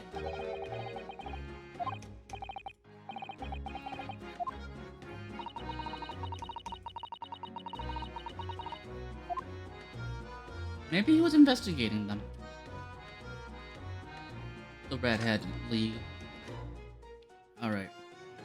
Toy soldier! What? Why is it there? I mean, toy policeman.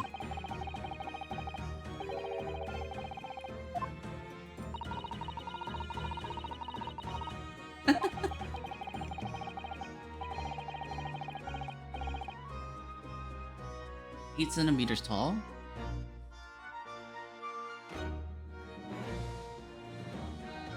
Although at this height, that's really tiny. Yeah, I mean, it's part of the thing. It's part of the scene. Alright, we are going to look at it right now. Show us! Policeman figure. Is there anything on it that's notable besides the hat?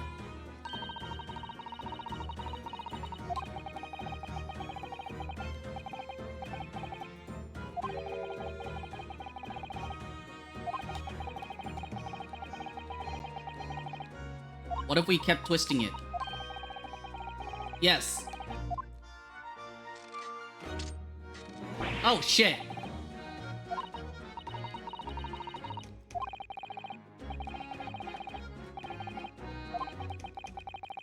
What kind of key is it? Let me look at the thing.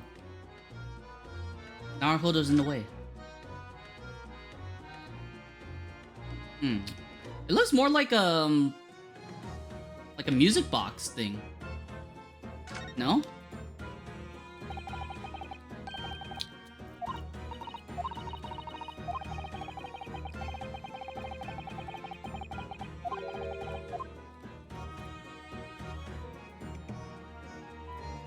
Okay. I think that's it. Well, it's a great thing that they dropped the whoever did the killing dropped the key.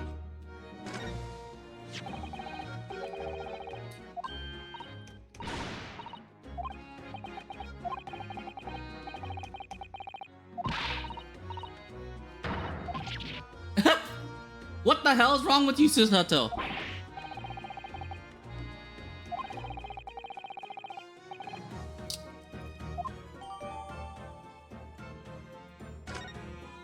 Let me look at the revolver then.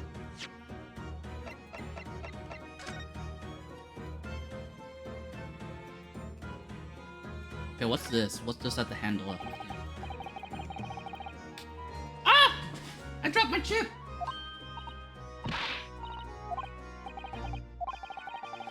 Oh. Wow, we had this exact same dialogue. Okay. Well. There's nothing else to look at yet.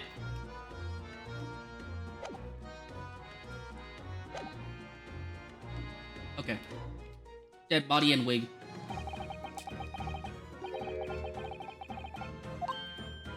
Yeah, let's look at the wig, man.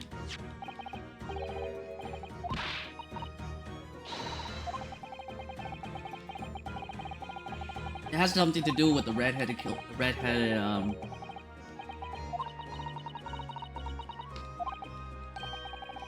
the calling the red-haired group, whatever. Okay, now let me inspect that.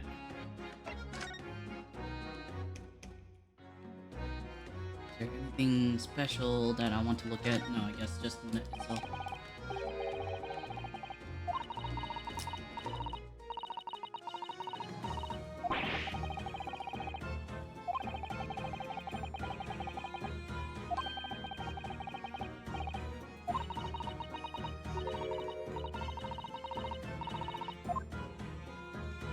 I guess there's nothing else about it yet. Okay, that was a whole lot of nothing. Okay, now let's look at the murder chalk. They use string?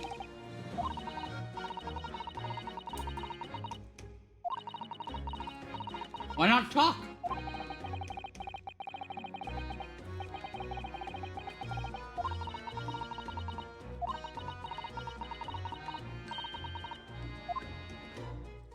Why in a fetal position?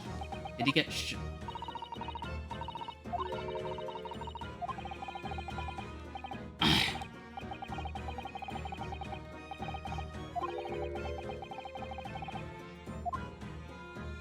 Wonder how he died. Was he killed in the room?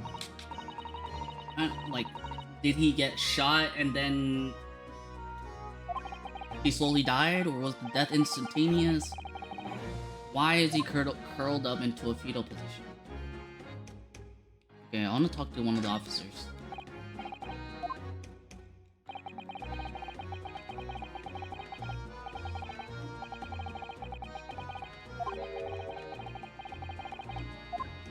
Oops. I guess not. What about you, Victor?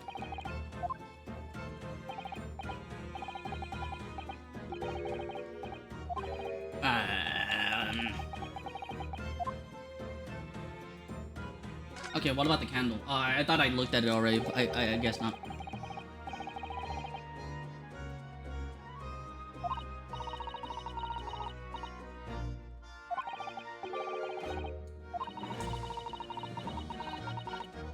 But then... Wait, did it go up in an upward trajectory?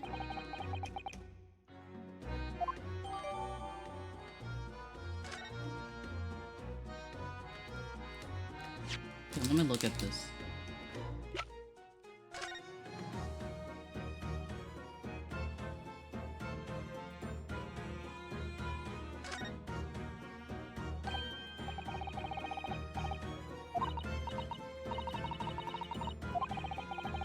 So where's the bullet? If it like hit Gregson and hit the candle, then it's safe to assume that the bullet passed through Gregson's body, right? But where's the bullet? Because I feel like there's like no way for the bullet to pass through the candle and then into Gregson. Nothing? There's nothing else? Okay.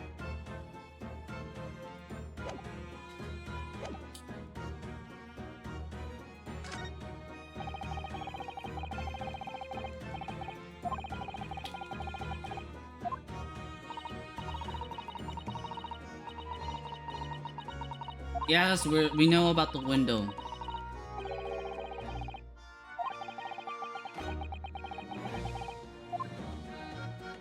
Okay, so there's nothing else to talk about in this area. Let's look around to the next. Who are you?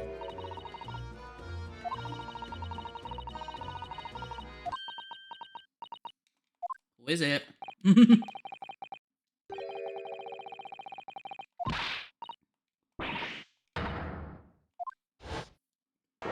Oh, hold up.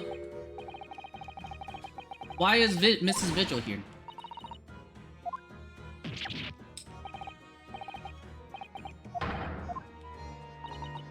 She's really pretty. Hmm.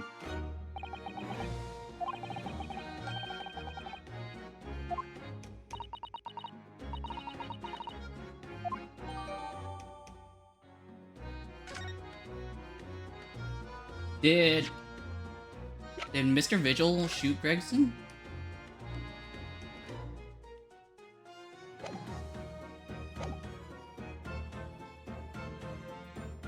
Did like Mr. Vigil investigate the wait, did Mr. Vigil like investigate separately himself about the Reaper? No, not the Reaper. The murder, and then Gregson walked in on him, and then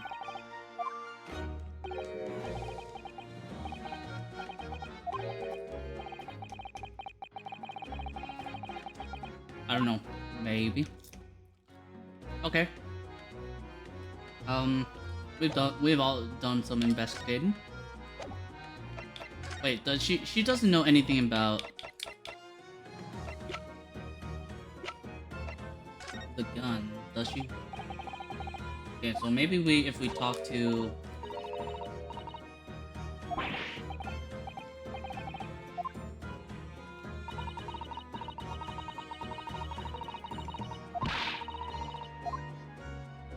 okay, I guess not. We're gonna talk to Sherlock.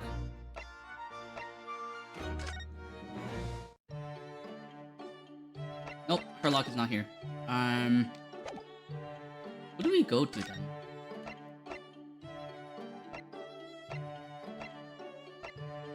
Maybe the governor? Is he back? No, he's not back. What about Lord Chief Justice? Are you here? Oh shit. Thank you so much for the hydrate, Lahan.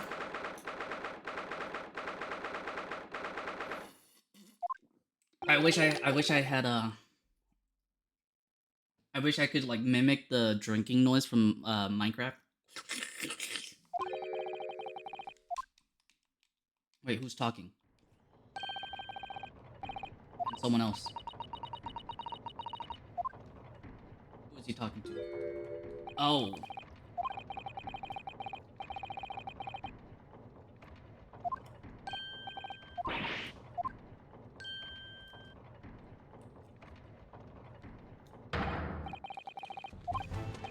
Is it? What do you want from us, Strongheart?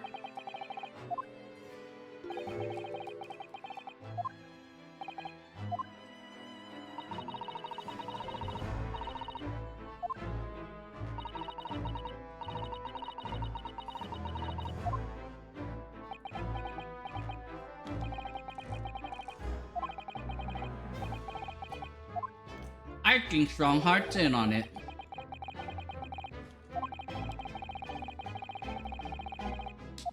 Why are you calling him the Reaper? I think Strongheart is the bad person.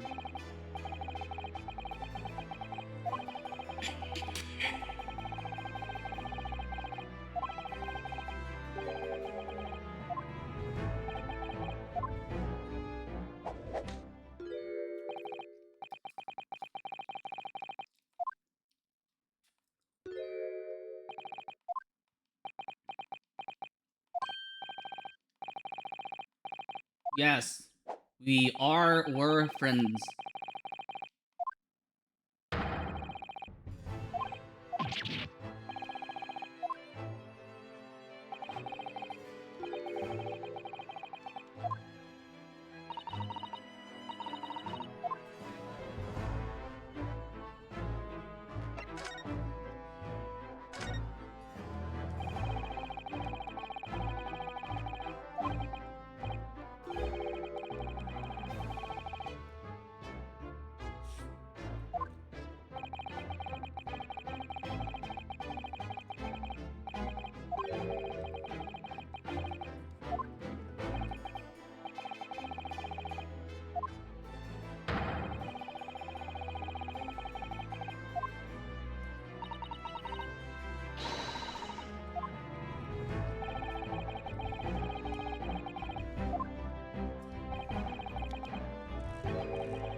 Yeah, no, I 100 stare. Yeah, I know. The freaking Strongheart, bad guy, like capital bad guy.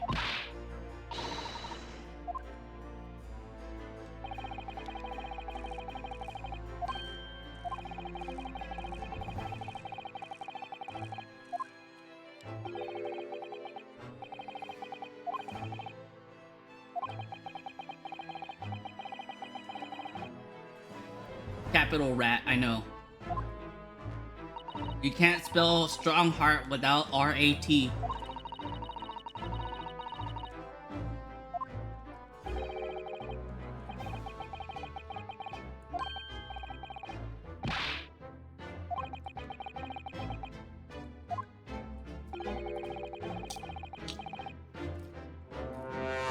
Exactly.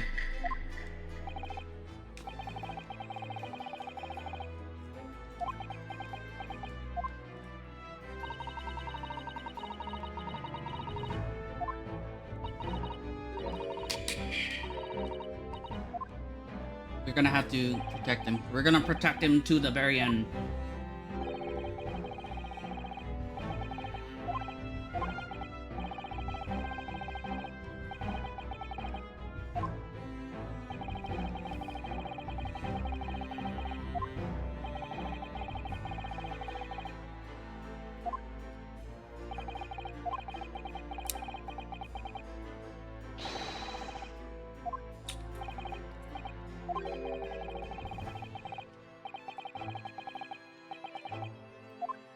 Yeah, what's with Kazuma though?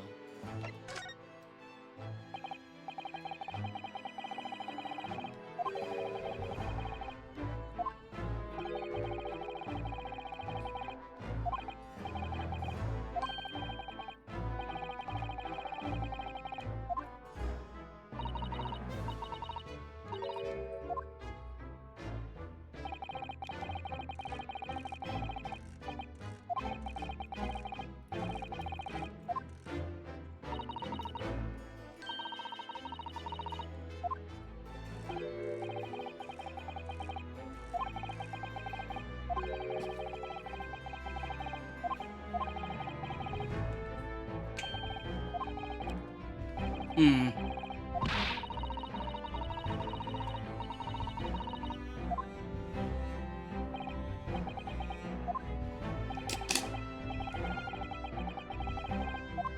Lord Van. Hmm. Okay.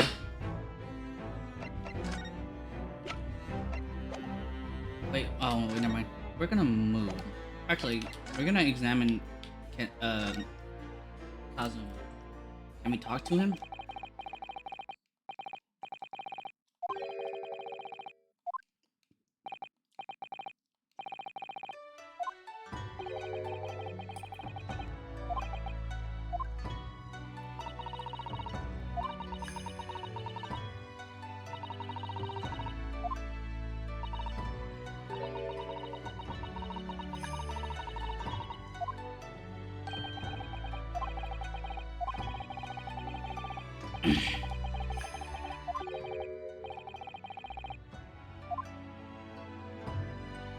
I have no idea what's going on. Okay, so currently, Kazuma, on our way to Britain or London, had an accident, and they pronounced him dead, and we all thought him dead, but he got amnesia, and but still somehow managed to get to London, and here he is today. The prosecutor, Barack Van Zeeks, was the chief prosecutor going on in London, but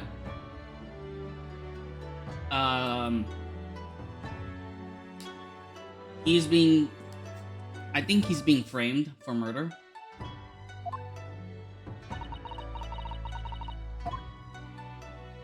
By Lord Strongheart. That's my guess. And Kazuma, he was okay. So he was actually supposed to be the one to go to London, to practice law here, but since his quote unquote death, we took his place.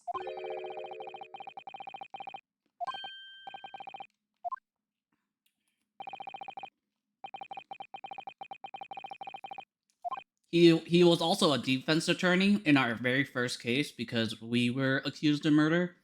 He was our defense attorney, but in the end, we actually just like basically defended ourselves in court.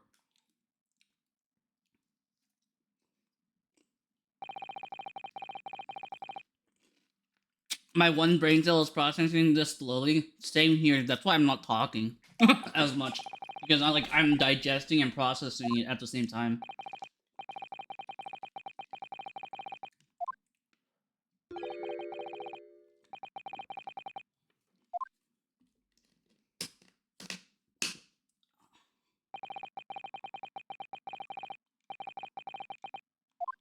I Hold just it!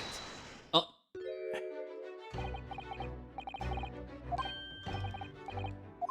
What's up, Kazuma?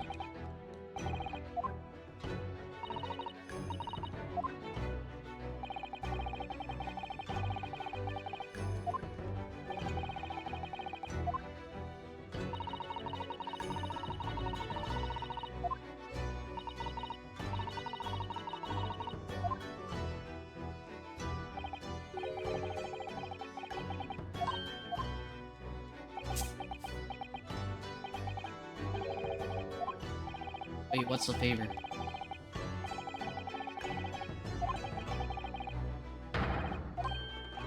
What? Huh?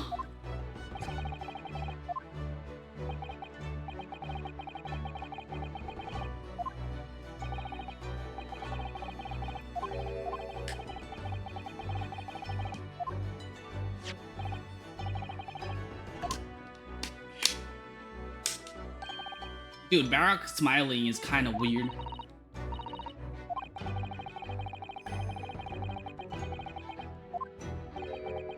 I'm pretty sure the one that's left on the left is Clint Van Zieks. So a little bit more about that. Clint Van Zieks was the last person to get killed by the professor, who is supposedly Kazuma, this guy's father. And that's why Barak Van Zieks hates the Japanese.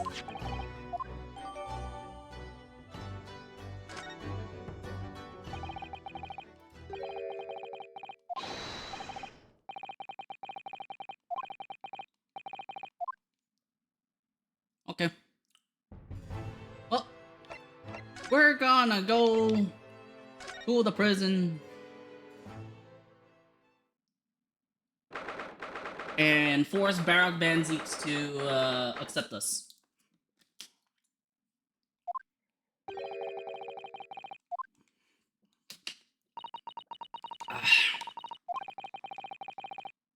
No, I'm pretty sure I'm pretty sure Barak is just reading it multiple times.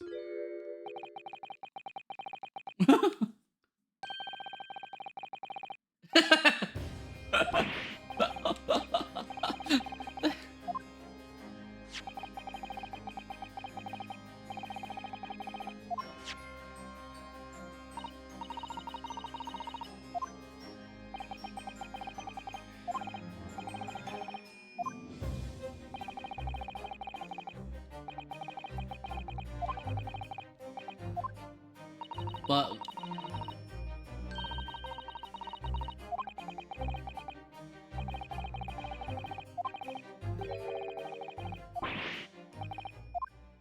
oh yeah, he's mad. He's big mad because Kazuma Asogi's father, Genshin Asogi, supposedly killed Van Zieks' father. I mean brother, I mean.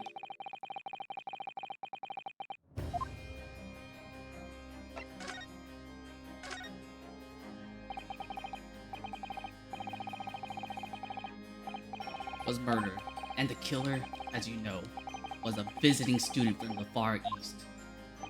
Not a single day goes by when I don't curse the name Asogi. Kazuma's father. So what cruel twist of fate this is 10 years later. My son is to crucify me in some kangaroo court. I still don't understand why Lord Strongheart apprenticed Kazuma to you. It's what he does. No doubt he knew of the young man's true identity from the outset. But what could he have been hoping to achieve? And let's not forget that it was only 8 days ago that Kazuma recovered from his amnesia. Why would Lord Strongheart assign this trial to somebody like that? So that name is the very epitome of my bane. The bane that is you Nipponese. Hatred of all is Japanese.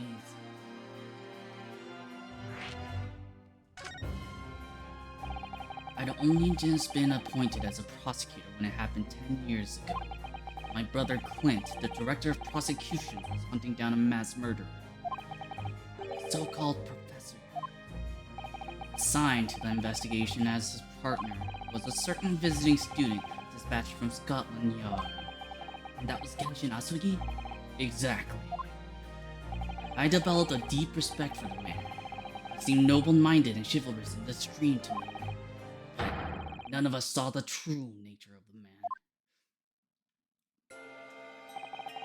So I lost everything when it happened. My esteemed brother, the people I believed in, and any semblance of right prevailing over wrong. Awful. To avenge my brother, I prosecuted in Asugi's trial. And ordinarily have been allowed, but I beleaguered the scribe prosecutor until he consented. What do you mean by the scribe prosecutor? The man in charge of the professor case, Lord Mael Strongheart. What? Lord Strongheart? He was a highly accomplished prosecutor. He agreed to relinquish the trial to me and act as my advisor instead. Since that time, he's the one person to whom I felt indebted. I'm sure he must have seen your zeal for the case and recognized your potential as a prosecutor. Anyway, time passed. Then earlier this year, who should arrive in London but you? And, of all things, as a lawyer. I felt your animosity the first time I ever faced you in the courtroom. Your obvious deep loathing of us Japanese. I kept telling myself it was illogical. But for so many years, that hatred had festered inside me. I could no longer control it. And I understand why, now I know the history. But in the same way that I've long felt the Nipponese to be the bane of my life, to Kazuma Asugi, I am the bane of his. The Reaper who sent his father to the gallows. He's looking for revenge, and he intends to take it.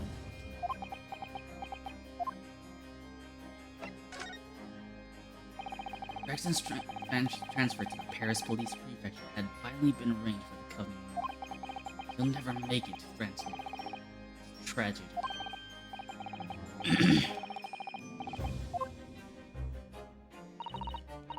Does this happen often?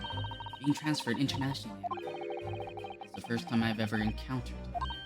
Oh, the Paris police welcoming an English detective is almost inconceivable.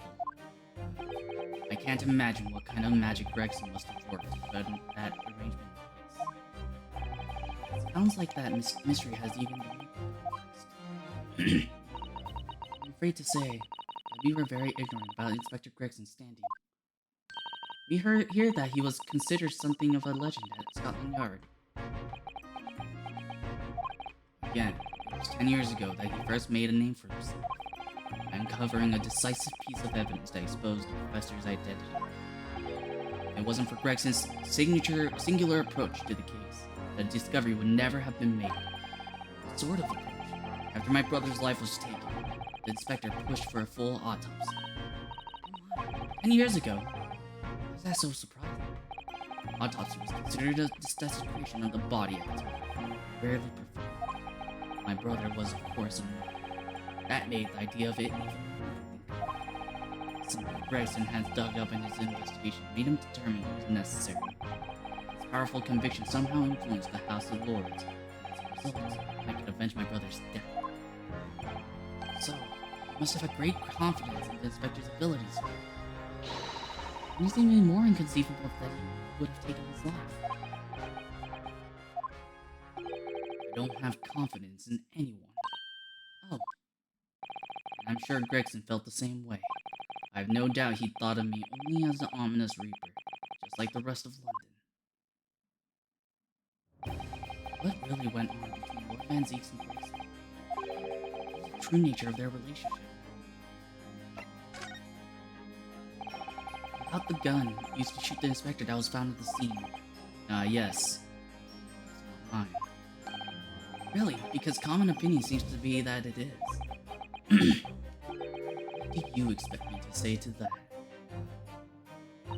Your Strongheart informs us that you claim to have misplaced your firearm. As embarrassing as that is, I'm afraid it's true. When did you lose it then? That? Oh, I was issued with a revolver when I first became a prosecutor 10 years ago. Must have stowed it somewhere, I suppose. Left it somewhere, perhaps. Something in common with Lord Van Zeeks after all. Mr. Naruhodo. A talent for misplacing things. No. This has nothing to do with me. Don't drag me into it. Don't make the mistake of associating me with Niflunese. Dear, the rift is very wide, isn't it? There's not decisive evidence, clearly, but it doesn't look good. That's for sure. Well, I want to present you that gun, if you don't mind. So, it's just something I was hoping to ask your opinion about. Oh. A serious crime for the defense to attempt to extract information from the prosecutor by legal means. No.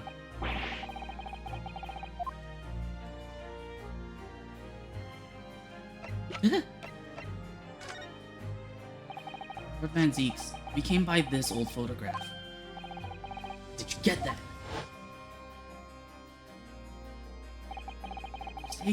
It was taken when I became a qualified prosecutor. It's almost unbelievable. I assumed it was long lost. Is the man on the left there?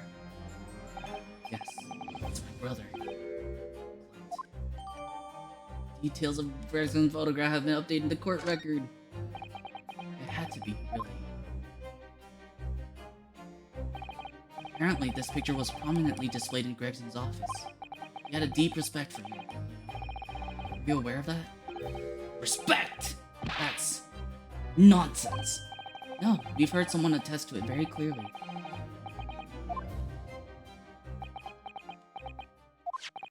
Well, maybe once, yes. There was a time things were like that. Wait, hold on. I want to see if I can dig up some... Okay,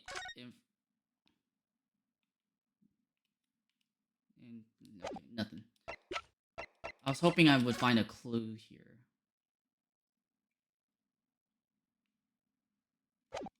Okay, not at all.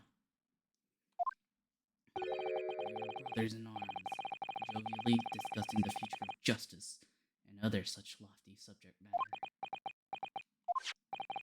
That was a nice glimpse of the past.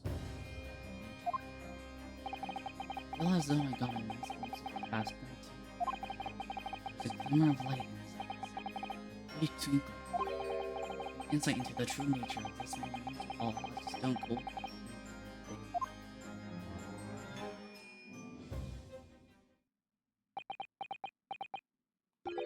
Mr.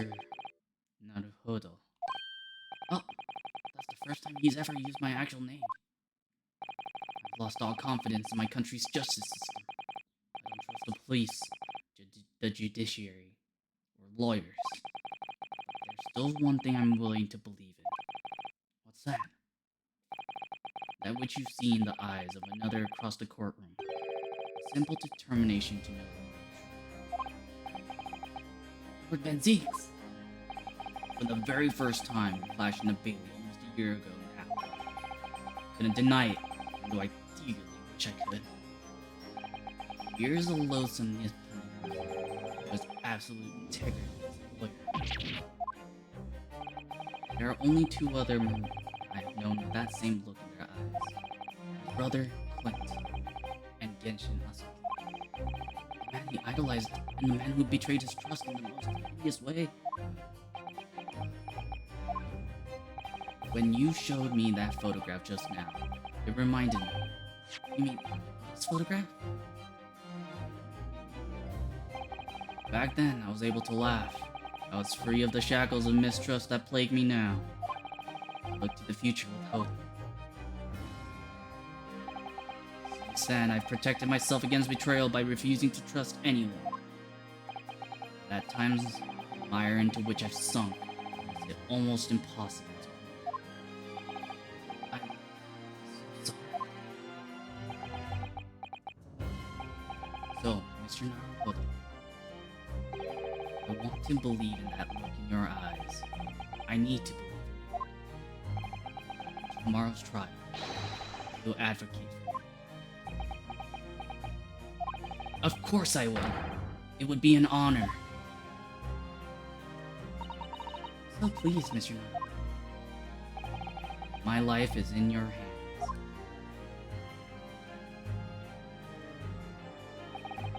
Lord Van Ziegs. That must have been an incredibly hard thing to ask. Which is why I simply cannot let the man down. Tomorrow, the Old Bailey, against my old friend, Kazuma.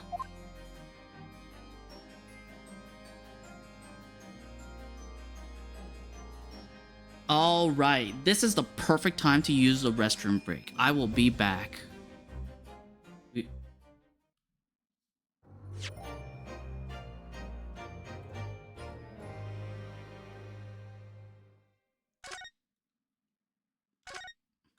Okay, I'm waiting for music to play again so that you guys have some background music while I use the restroom.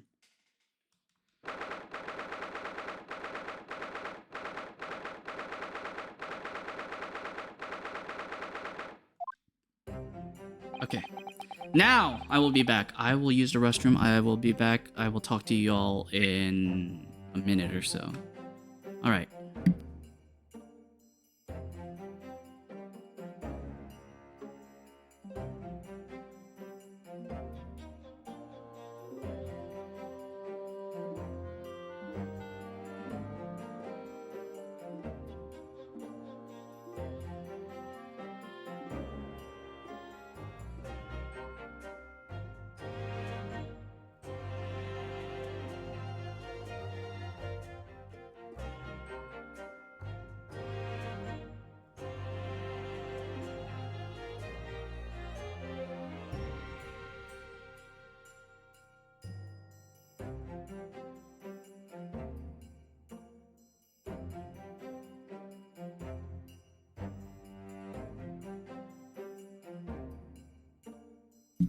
Alright, I am back. Okay. The crushing pressure of this historical... Actually, no. It's a little different today. There's an even more menacing tension in the air. There's a menacing tension in the air here today, isn't there? I suppose... Yes, I think so. Can only be the result of the menacing appearance of the defendant. A little more courtesy, please. Oh my, I do apologize. However, you're certainly not mistaken that this trial is far from ordinary. What do you mean? I'm not privy to the details. However, I understand that no jury has been selected. Oh shit, no? Well, that's just like the trial of Professor 10 years ago. A close court. Good morning, my dear fellows. Mr. Sholmes. Have you made note of my hair, Mr. Naruhodo? An outright victory for science, you must agree. Hey, congrats. To be perfectly honest, so much happened yesterday that, well, I completely forgot about your little hair problem. Ha! What to one man is a little hair problem is to another day of drinking dubious potion after dubious potion. You have no idea how my stomach ails me this morning. Oh dear, how awful for you. I'm afraid you only have yourself to blame, Mr. Sholmes. And good morning to you, Mr. Reaper. I'm delighted to see you looking so full of vim. And I you. The London's celebrated great detective is as active as ever. Oh, you exaggerate, my dear fellow. Compared to my paltry engagements with a few trivial cases, the Reaper's overbearing presence is a far greater deterrent to the black root of crime in our capital. And whilst I may not agree with your methods, there is at least one point on which I would readily commend you. What an honor. And that would be... Your eye for a good lawyer, sir. Mr. Sholmes! After all, behind this lawyer there is a very great mind. My own. What are you trying to say? I wish only to say that you should be prepared for quite a trial, Mr. Reaper. Sorry to barge in. Gina! And Professor Mikotova. What's that on her arm? It's a mourning band, I suppose. Father, shouldn't you be at the symposium? It's been postponed, so I have some free time. I decided to come along with the police inspector to see our country's up-and-coming student in action. I shall be very interested to see the fruits of your studies over the past year. Oh god, I'm nervous. Well, it's an honor to have you here. Let's hope there are some fruits to see. Otto? Oh, yes, Gina? Why'd you agree to this, eh? Why'd you take him on? This Reaper bloke. Everyone says it was him, what killed the boss. Sorry, Gina, but I just don't believe that. Well, if it weren't him, who was it? I don't know that, yet. I don't care who calls him what. The Reaper's just a name. He's just a person at the end of the day. And if it turns out it was him what killed the boss, then God help him. The eyes indeed. Yes, the culprit deserves every ounce of your loathing. Huh? At least, that may be some solace to the disease.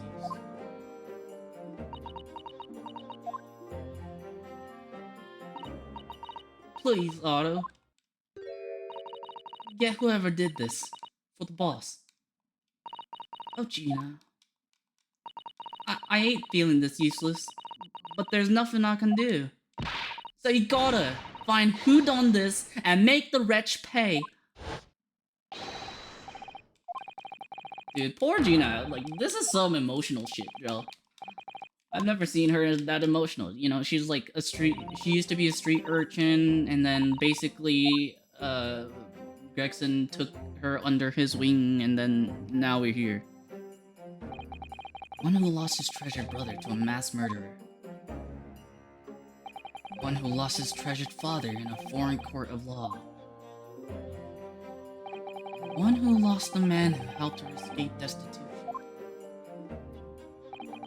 All that misfortune, all that pain, on course to collide headlong in this trial. It's time to shine a light on all these dark events. And whatever truth is revealed, we're going to have to look it straight in the eye. Why are you there, Herlock?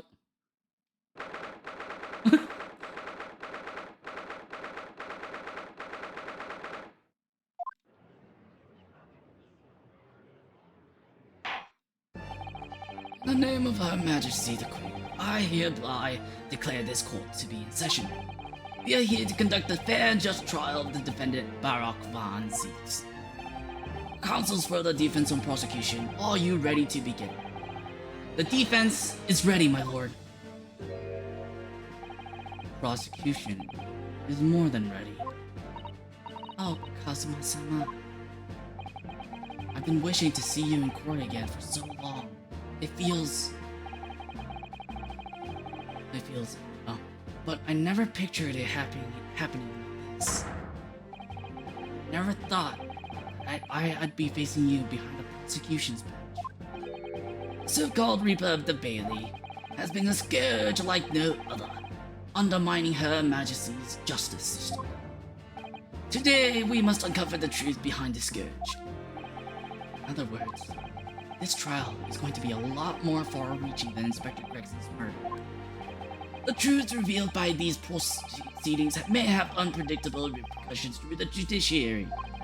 Accordingly, they are to be conducted as a closed trial, with no members of the public present, by Her Majesty's direct orders.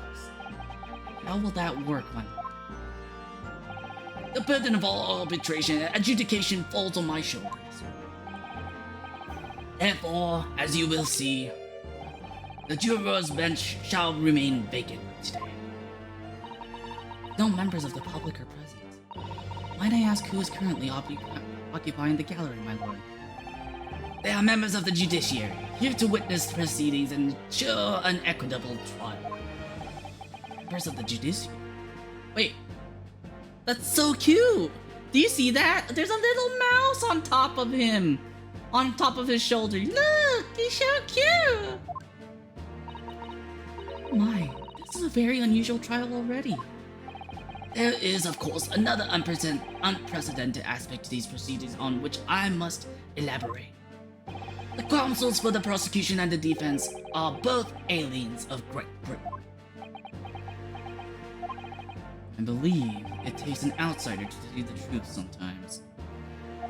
And as I stand here in this courtroom now, I'm quite certain this is the reason why I had to come to Britain. Kazuma? Very well. Let us commence proceedings. Prosecutor Asogi, your opening statement, if you please. Certainly, my lord. The incident took place on 1st November, just after 5 o'clock in the afternoon. The location was a building of flats on Fresno Street, on the outskirts of the city. The victim's body was discovered there in an old single-room rental property.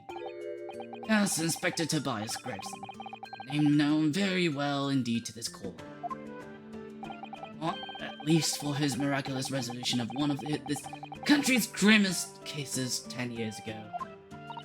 Professor Case, how sure are you about the time of the incident? Several witnesses on the street outside heard the gunshot, and all have reported at the same time. Yes, that's what Gina told us too. There's a number of witnesses. I have here a plan of the room. The victim was found curled up in one corner. It's believed that he was shot from the front at point-blank range and died instantly. How has the range been determined? There were scorch marks around the entry room. Such marks are caused by the gunpowder used to fire the bullet. But powder hot enough to leave scorch marks is only ejected a few inches beyond the end of the barrel. In other words, it only happens when the target is at point-blank range. I see, yes. Thank you for the detailed explanation, Counsel. Okay, thank you for the autopsy report. The murder weapon was found lying beside the victim. Well, let me look at the autopsy report. Time of death is not given. Mariah Gorey.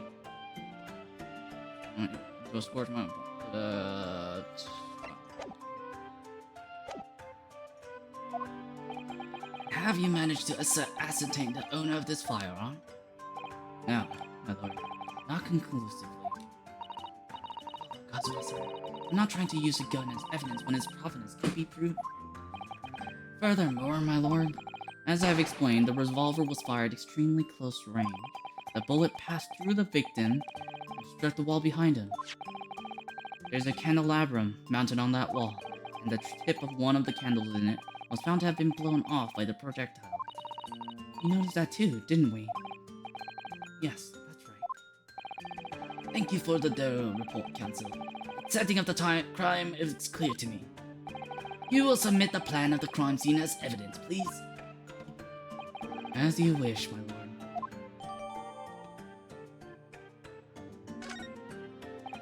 Is this Fresno Street room Inspector Gregson's private abode? No, my lord. The room is rented to a Mr. Hugh Boone, but there's previously little furniture inside, and is generally in a poor state of repair. So what on earth was Gregson even doing there?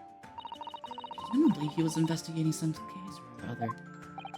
When a policeman was informed of the gunshot from the witnesses and rushed to the scene, he found only the deceased inspector and the accused standing alongside, holding the revolver. That sounds familiar! The attending officer arrested the accused on the spot. So, the details of the case are clear.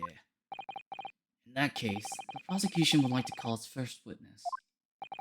Name, please, Counsel. Naturally. the accused himself. Lord Van Zieks? As a prosecutor, he believes it's the oath of the office he's taken and will be compelled to tell the truth. Very well. Let the defendant take the witness stand.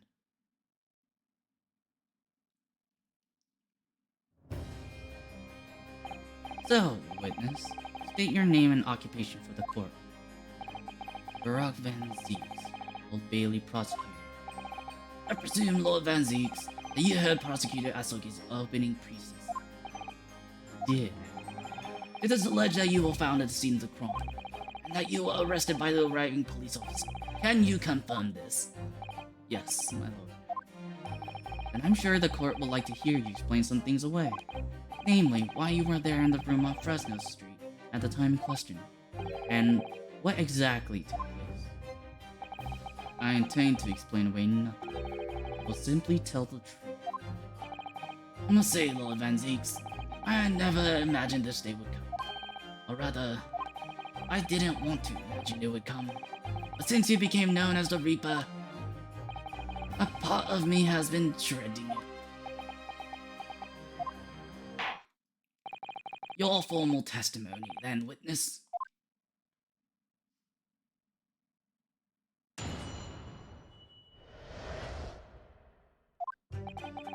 Investigating Gregson, my inquiries had led me to that address. When I first entered the room that day, dark inside and I saw no one. And later I heard the gunshot, spun around and saw the revolver on the floor. Just as I picked up the firearm to examine it, the door flew open and I heard a man scream. It was only then that the body of Inspector Gregson appeared before me. That testimony was the whole truth. It was. So, you heard a shot being fired in a room with no living occupants. Moments later, a corpse somehow appeared before your eyes. Is that it? You're right. You haven't explained away anything. In fact, that would barely qualify as an excuse. I thought you were my mute apprentice. Yet it turns out you have a way with words, Prosecutor Asogi. It would appear to me a singular tale indeed. Singular isn't the word. It's laughable. What got into Cosmo? He's not behaving like himself at all. Very well then. Counsel, you may begin your cross-examination. Yes, my lord.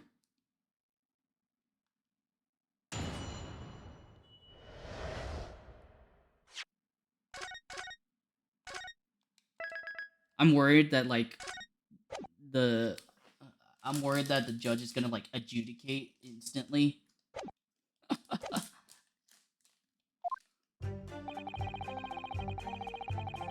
Hold it!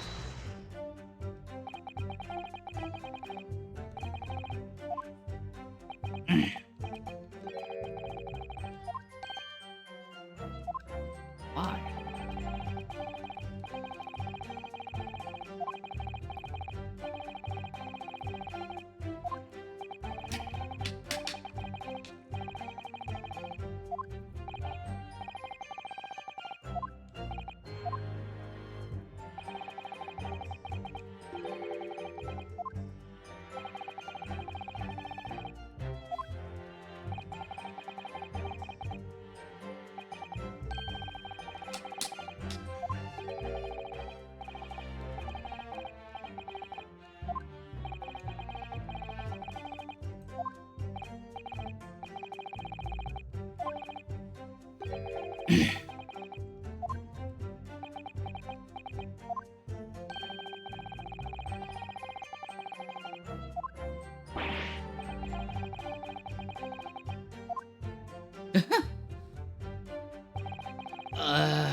Darkness. Hold it!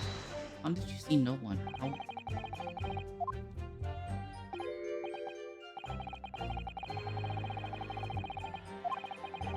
Light inside my entrance, so it was all but impossible to make out anything. 5 p.m. the sun would have just have gone down, so reasonably light outside. The The room has a window, but it was boarded shut. Very little light found its way into the outside, so it was extremely murky inside. Wouldn't have noticed if the victim was already lying on the floor. Wait.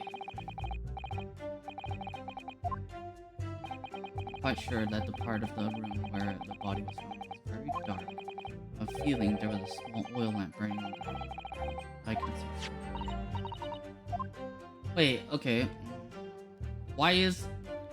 Okay, my big question is, why is the candelabrum... The guy closed the door behind me and started towards the desk to investigate. Nothing. I never actually reached the desk.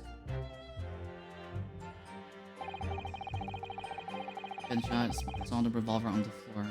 Hold it!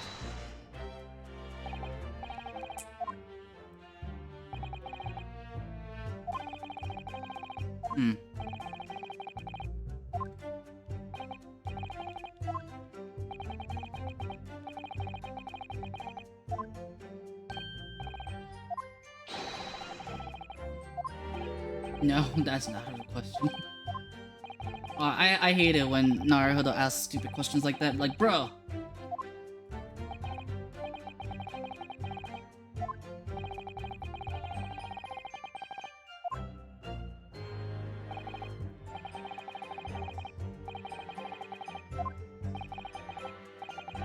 Like, firearm that you saw.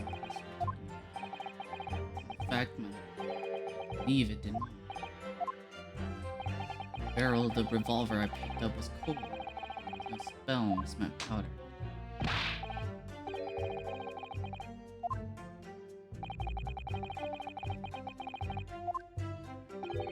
I'm afraid I can't. I too would dearly like to know that. Okay. Hold it! Wait, who was the man then?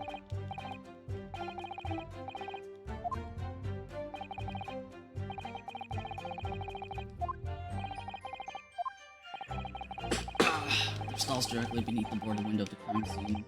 A match seller, a newsmonger, and a peddler. They all given statements made.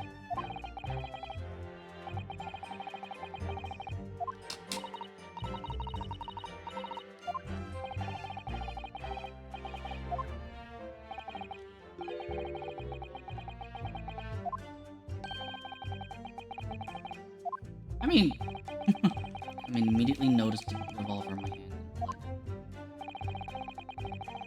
I heard the commotion and was able to arrest the accused shortly after the incident. And the scream drew my attention in that direction. It was only then the body has infected Gregson's face. Okay.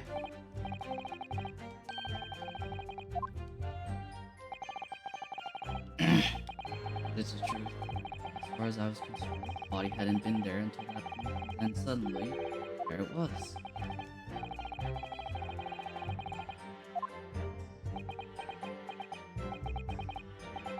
What I heard, the sound of the door flying open with the scream. Interesting. But I am in the body. Stunned to find that it was Gregson.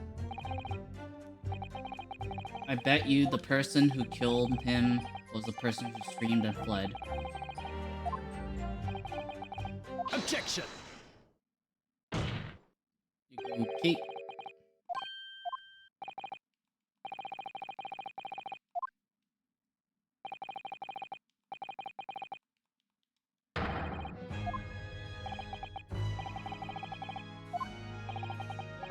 I was not expecting this.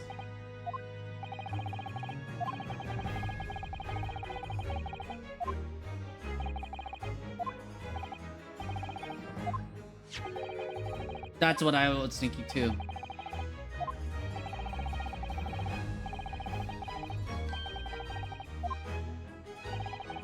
Yeah.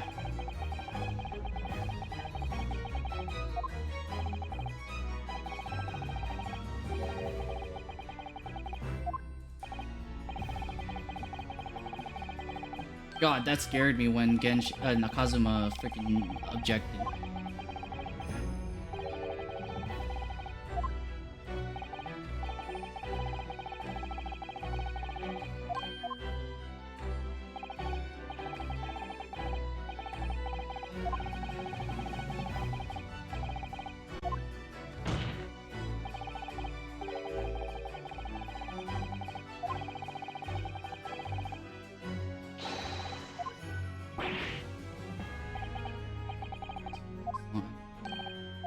Oh my god. Never to have visited the scene. That almost empty room, the police discovered something very unusual. Board cover for police documents and newspaper cuttings. 2. Not saying that the contents of the police documents cannot be divulged. However, they include a number of very historical cases, the oldest of which was from 10 years ago. There is a common thread linking all the documents on that board. All relate to case prosecuted in court by Barak Van Zies. Furthermore, all those cases are ones in which the defendant was acquitted. None of those defendants are alive today, because all of them have been sent to their graves by the Reaper.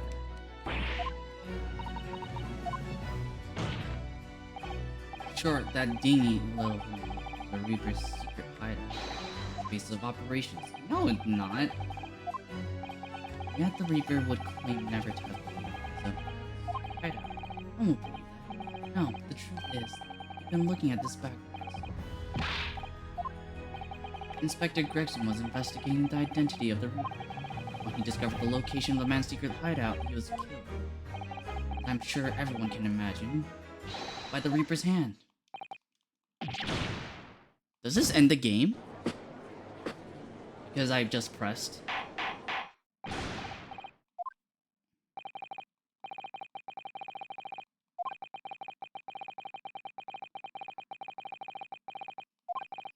The testimony exhibits a number of stark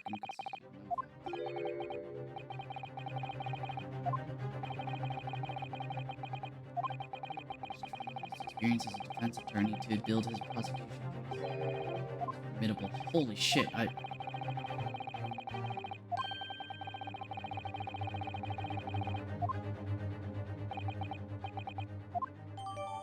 Oh, no, this was important. We needed that.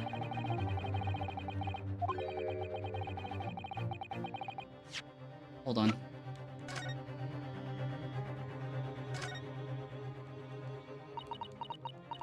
Why is there blood?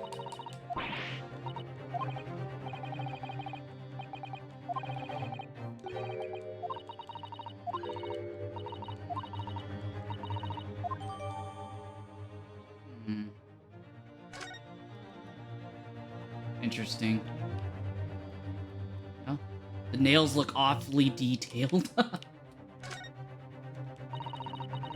Bull Raptor case dating back years. Around 10 years ago, as Browning with age looked interest. The most recent thing appears to be this newspaper cutting here. Same Red Hair League advertisement. Hair piece of this. Huh.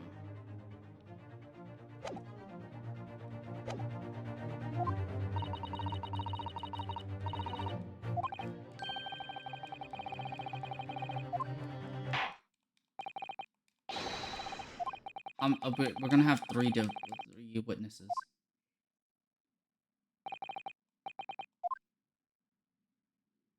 I believe.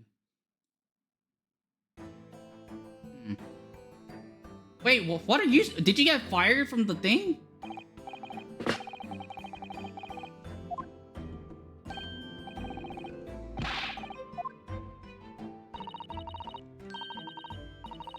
She's cute though.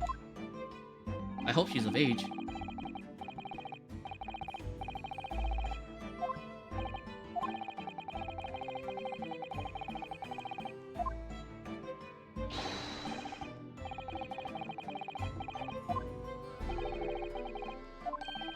His name is just Gossip.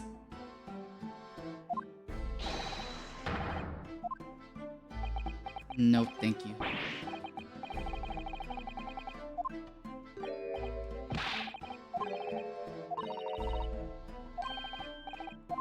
Why do I have to? You pay him!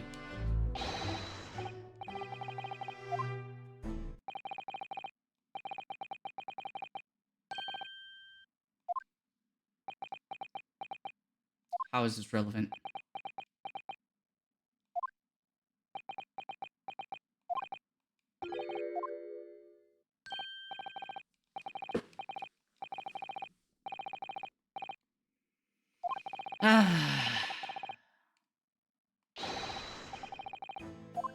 No, thank you. That was a waste of sixpence.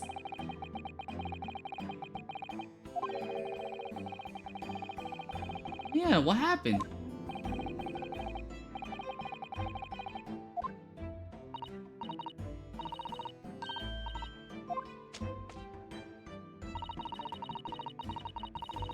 Hmm.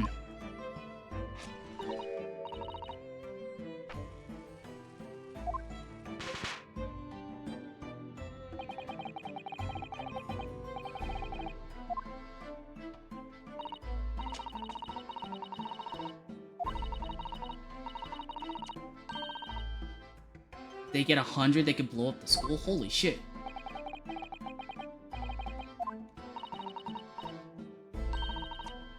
I'll take one, just because I feel like it could be evidence.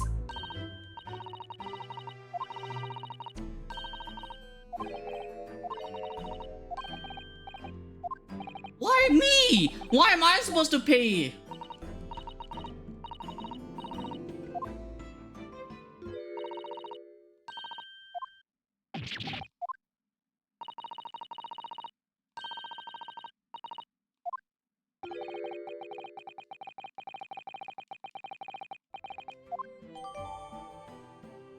Wait, is it the big one or the small one? Hold on. It's entered into evidence, so therefore I want to look at it.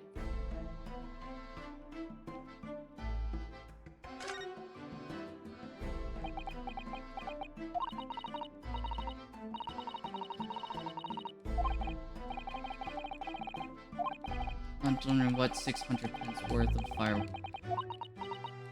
That, you know what?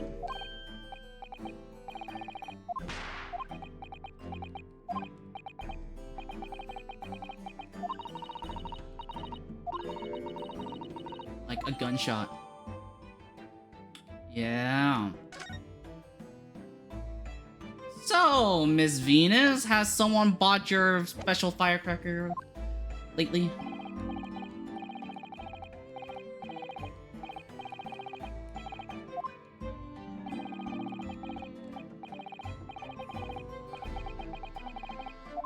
Observator. Sandwich and you know it.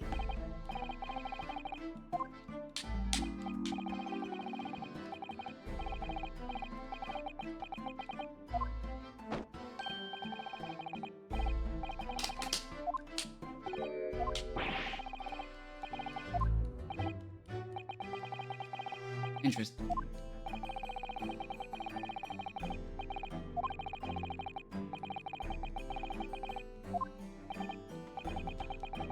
Heard the gunshot. I mean, how does Venus not recognize that as the Venus special?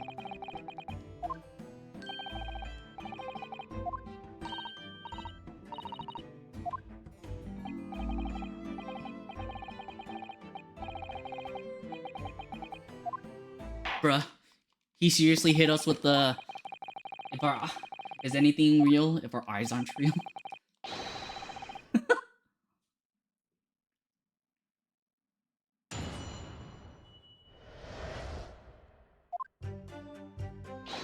The whole thing.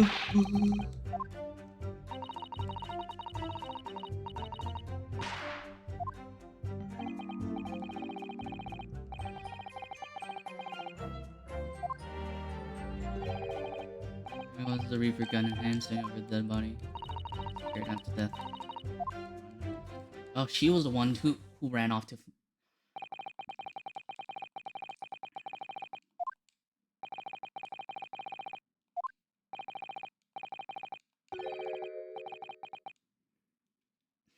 only the victim and the accused.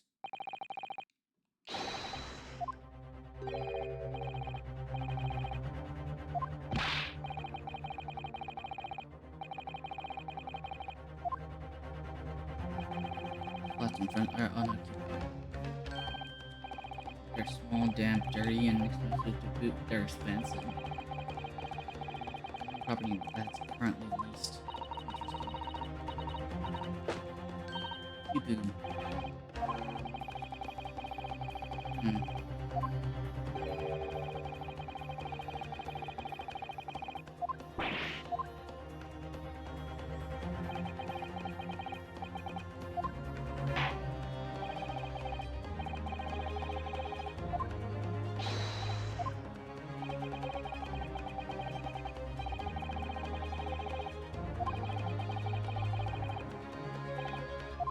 Okay, let's break it down. Let's break it down. Okay. Dude, Kazuma's so ruthless. Hold it!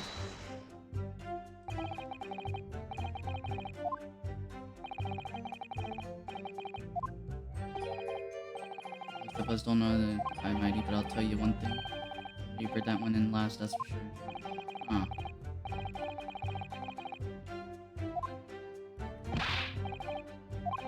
First one must have gone inside a good 15 minutes before we heard the gunfire.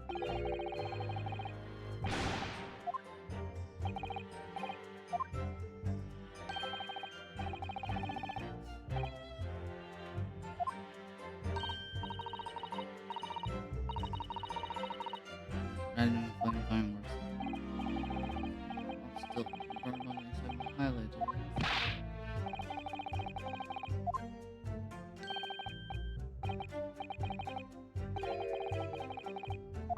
Trump.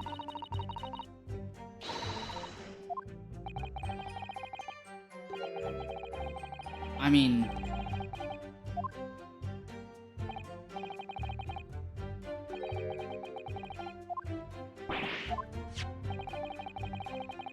oh wow, we get to finally look at the photograph.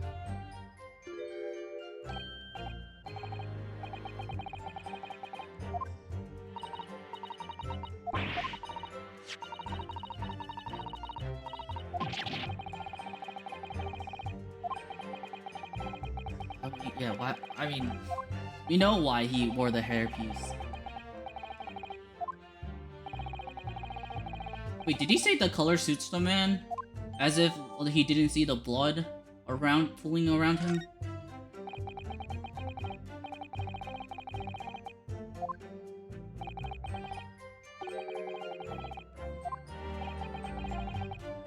Yeah, I think the trunk had Gregson's dead body in it.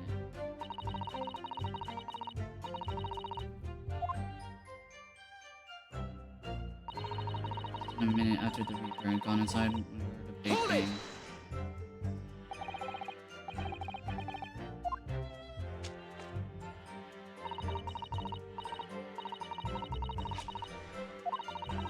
Thought it would sound like this.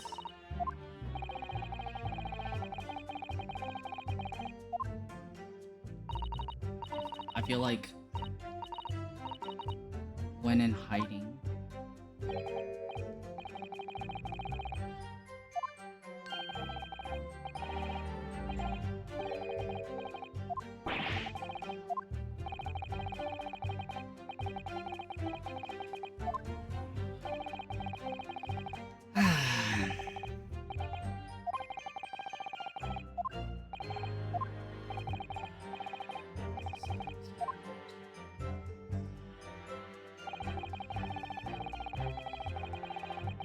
Hold it! I feel like Beppo is gonna be so... probably the worst one to interrogate. And...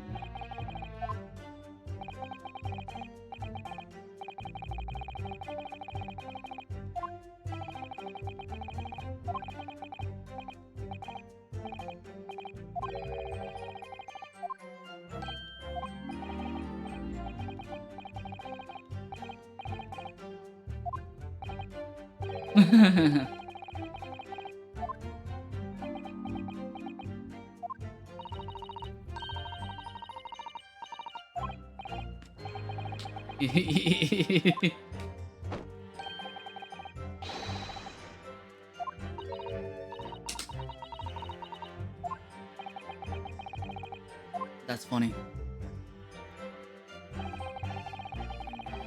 Forgot. Hold it!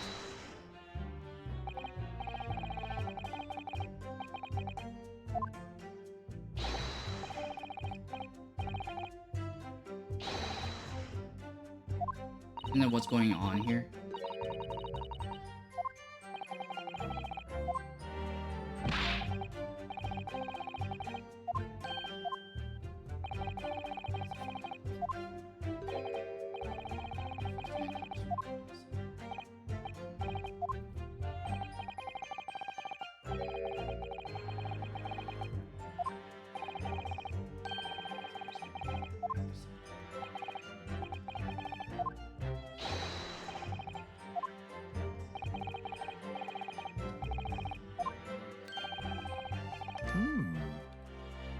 Excuse Hello. me. Do you have something to say? Or should I say, Mr. Beppo?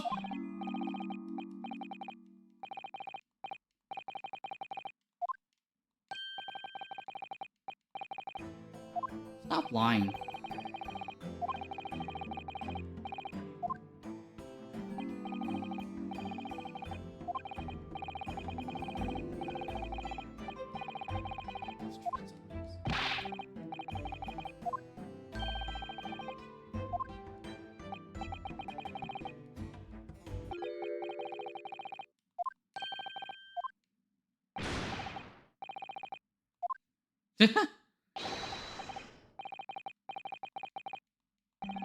Okay.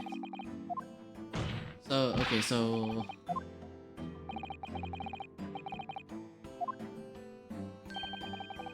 my hand and feel the pull of blood. What?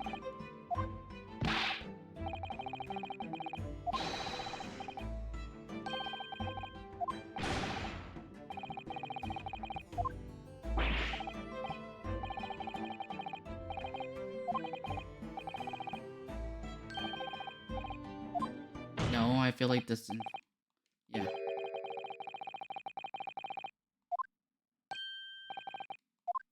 Hmm.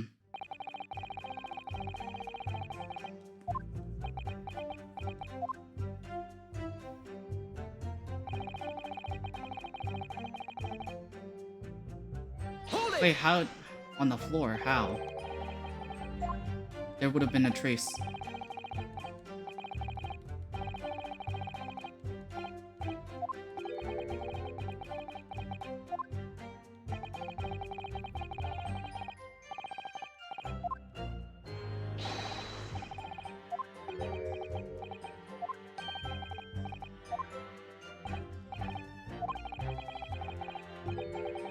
Yeah, exactly.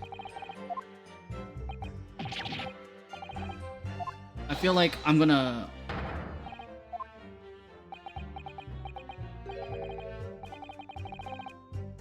I'm gonna present on this. I'm not even gonna press the fifth one.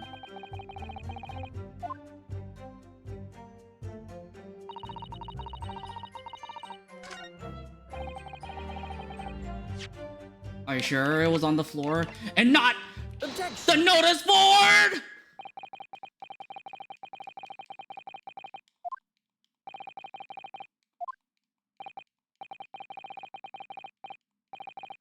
Objection! Thank you, Kazuma.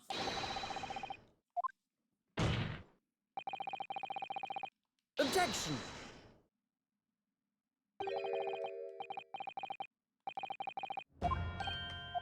Oh, we schooled him. Certain. Let me go into my anime main character voice. And a little sip of water.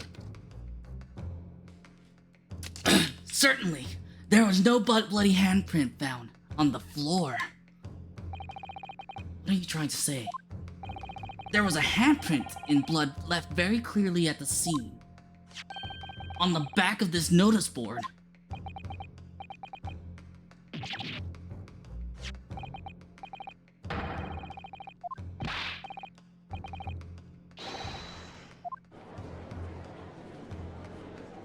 Objection! The witness very definitely testified that he wiped his hand on the floor. Any handprints on the back of the board are irrelevant. Objection! Objection! Not if the board itself had fallen over onto the floor. In that case, it's quite possible for the witness's handprint to have ended up there.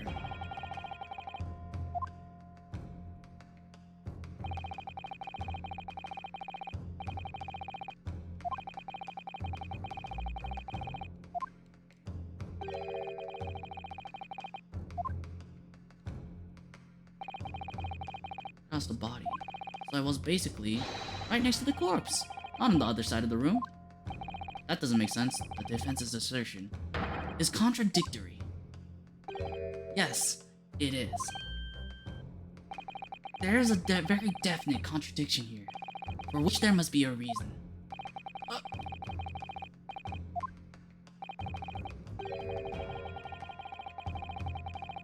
We do? I I have, my lord. This discrepancy between the witness's account and the location of the handprint is explained by... Not another handprint. The board moving? I'm gonna save.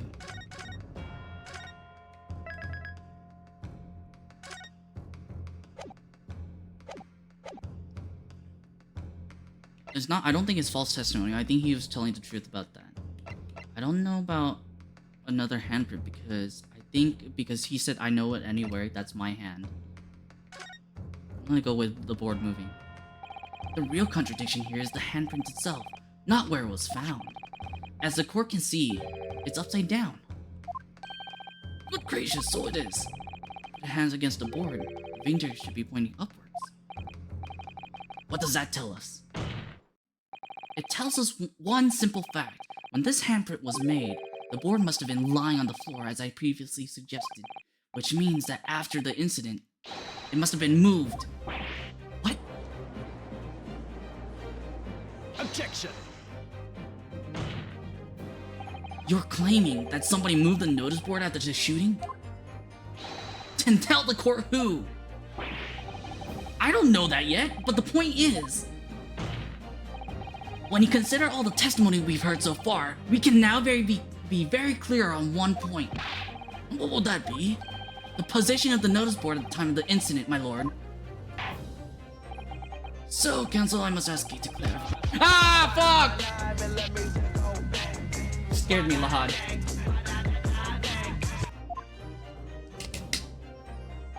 At the time of the incident, where do you maintain the notice board was situated? I think it was here. It should be here, right? Because he said he was standing next to the body. Let's save again.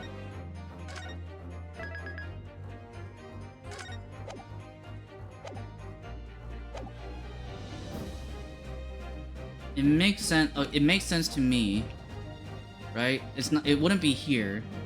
It would have been here, because if the notice board was here, then when Barak opened the door, it could have been hiding.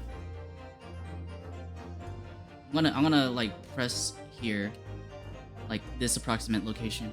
Take that! Doorway?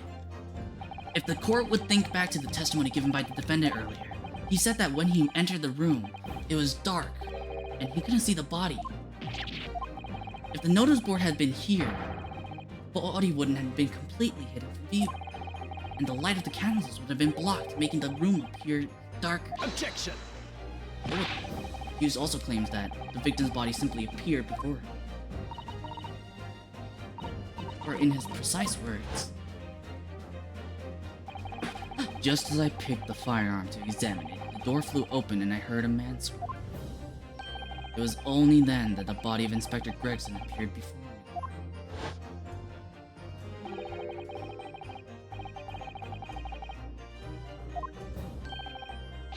Kick the door open. If you look again at the floor plan, consider what would happen if the door in the room was thrown open with force. That can't... The door struck the notice board, knocking it over, and making the victim's body visible. Good gracious! My client has told nothing but the truth. He has simply described what he saw. Ah! Let's go! Order! Order! Counsel, how has this not come to light before now? After the incident, somebody must have righted the board and moved it into the position where the police, myself, and my colleagues saw it when investigating the room.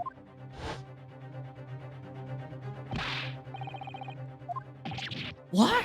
Me? My lord? You and your fellows were there at the scene before anybody else. It goes without saying that you must know something about the position of the notice board. Woof! Explain exactly what you did upon arriving at the scene of the crime. Ooh, sheesh. Stop looking at me.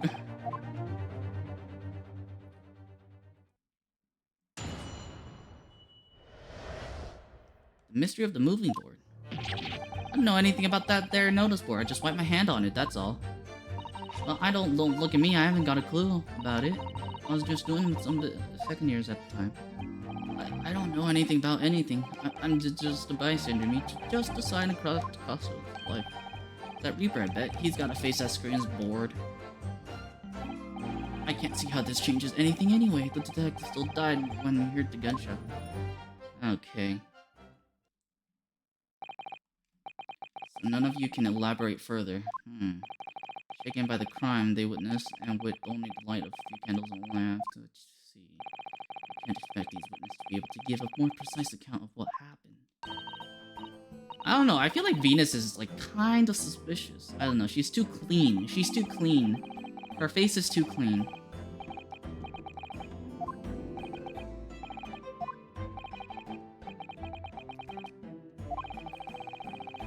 It's moved by somebody falling to incidents. Oh, it makes a difference. Accused was on the person. In short, the only person who could possibly have committed this crime is Barak Fences. And this strangling over changes that simple fact. I don't know, man. Yes, of course we do. We have no choice. We really don't.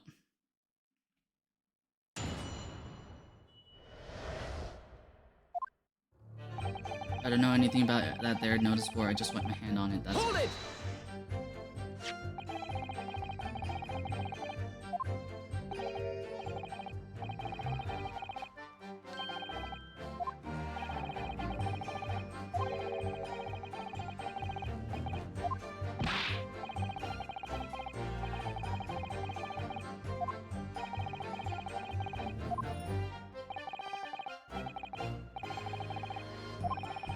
the body on the floor in front of me and the Grand Major himself.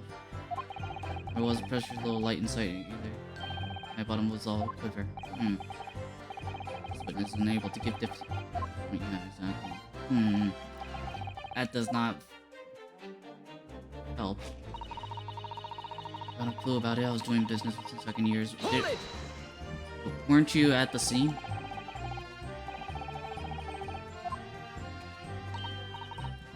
There's a priority school around the corner. Those cheeky little so-and-so's got a plan to blow their schools. I'm telling on them. And their teachers know what they're up to. Oh, nice. Good for you, kid. School know the kids are playing with dodgy toys. Praise the Lord. Well, again, the kids all come back to buy more. Everyone's happy, see? What? What a great... The busy old... What a great hustle.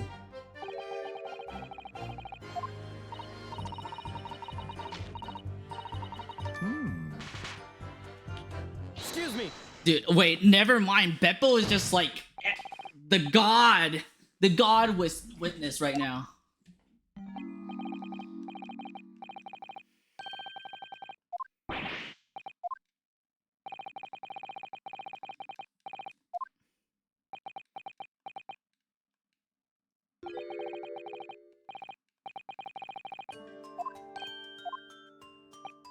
Let's say there was a great liar, and that great liar said, without batting an eye, "Telling bare-faced lies is my kind of thing. I'm never so good at it." Would those words of her be a lie too, or the truth? In which case, she's not a liar. Oh, it's a hellish paradox, that one. Don't you think? That's a very good note.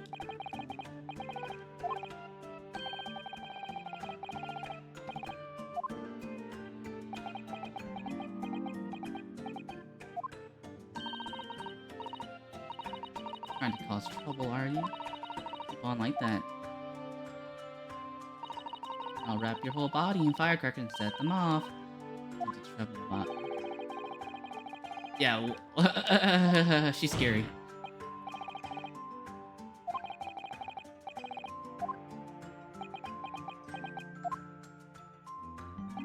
Well, if it means I'll be burning hellfire for the rest of my days, so be it. Yes, that's what I'm saying.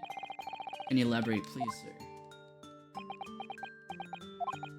Old Blabbermouth here headed for the room where the gunshot seemed to come from, but there was someone else who crept up the stairs behind him too. That's right. That rotten liar over there. Heh.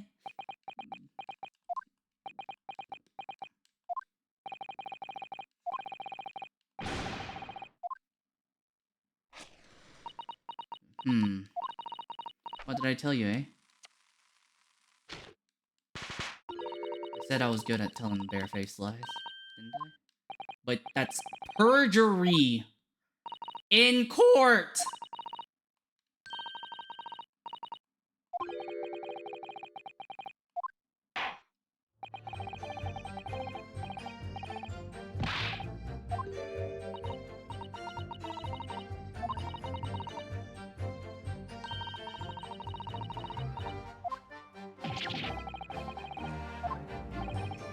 Bruh, committing perjury.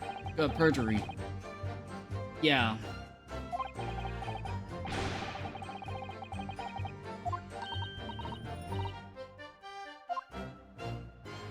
What the fuck is wrong with her?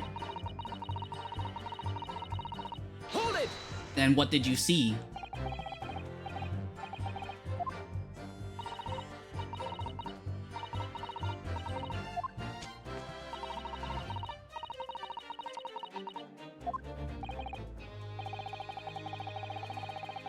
Yeah, what's wrong with her, man? Truth, please.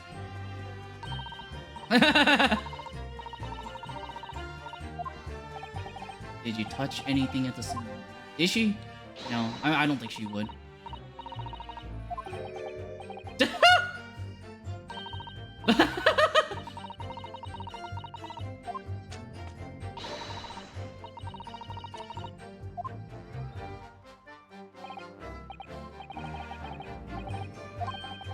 Didn't move the notice board.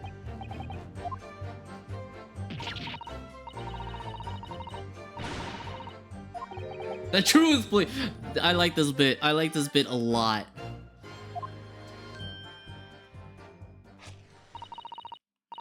I thought there might be something worth having underneath it, so I blasted the flipping thing. Sorry, flip the blasted thing.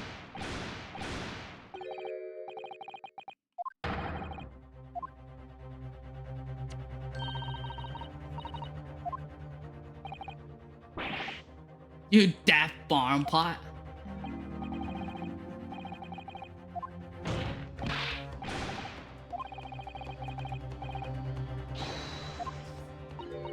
Oh please, I should be so lucky. The truth now!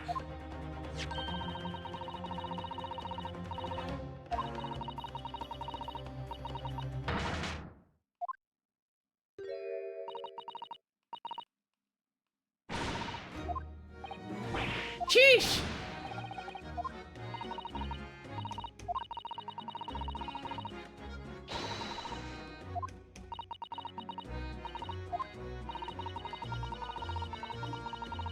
Waiting for his grub to content the pup. I swiped it off him once and blimey, he was upset. He gave me a right earful. That he had spent the day in the last 2 years polishing it and winding it. It meant the world to him, that watch did.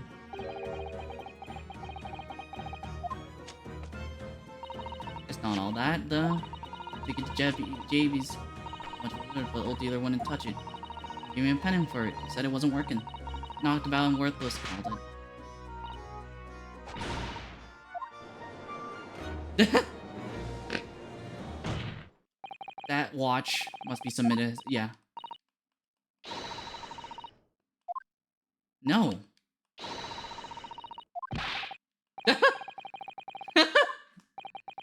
It's good. It's a now, children. Watch your manners. Don't steal from each other. I was like, I like this thievery competition. Inspector was shot.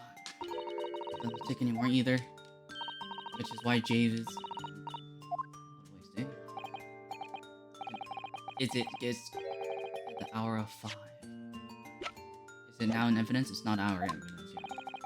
When the gunshot was heard, then. Reports of prosecution.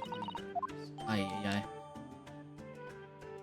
Well, I'm gonna look at that real quick as soon as I get some background music. No bearing on the case. I mean, not yet.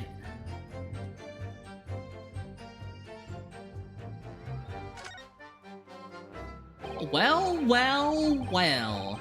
What do we have here?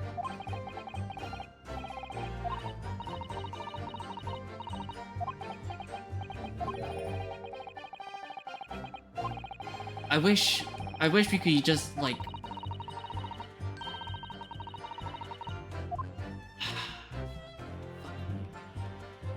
what's this? There's a tiny little stubs. Yeah, what happened? What's this? Must have been a little knob or something after setting the time. Oh. The inspector took such good care of his watch. The collar broke when the incident occurred. Huh. Which could mean that there is a small part of the watch still at sea. Interesting. Didn't badly crack.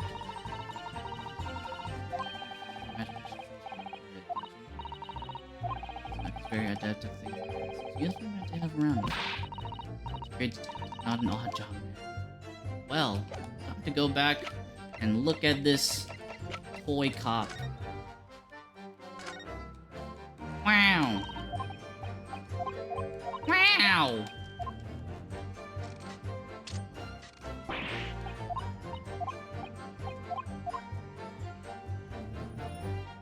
Wow!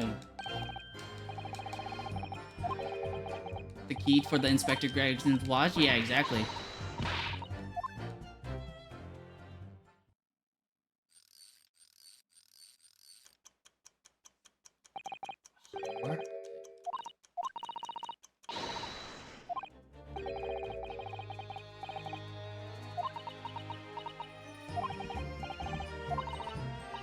The watch isn't actually broken.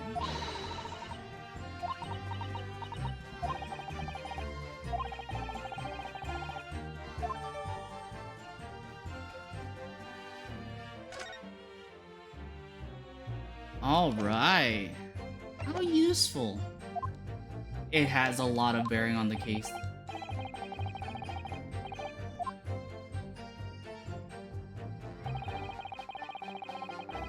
Just... hold on.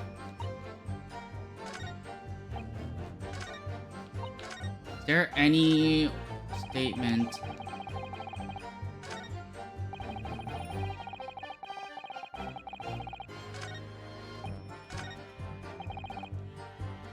Hold it! Did go to see what happened. In my whole world, that's all I know. I know all of it. My business. I feel like I feel like I need to press on statement number 5.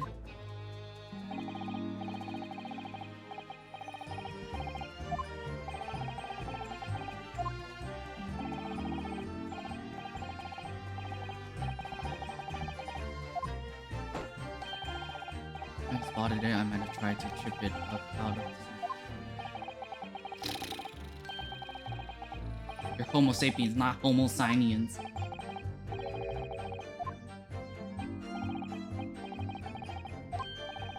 Don't know anything about anything. Just a bystander. Ah, yeah. Just who was responsible?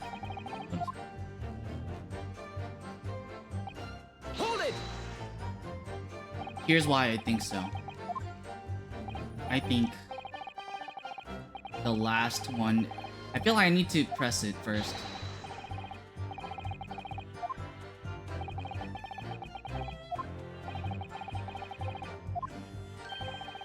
Took my all that man on the floor or off the river.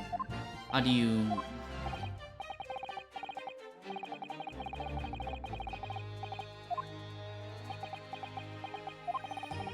Take your eyes off the defendant. You should be able to confirm categorically whether or not he was on the notice board.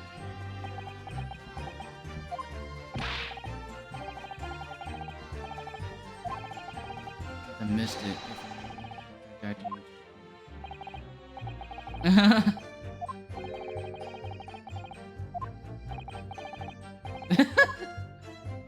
Yeah, what happened to the face that screams bored, my dude? Hold it! Okay. I think I need to press this. Maybe the notice word fell over, or maybe it didn't. Maybe I fell over, or maybe I didn't. Okay, we're definitely gonna press this.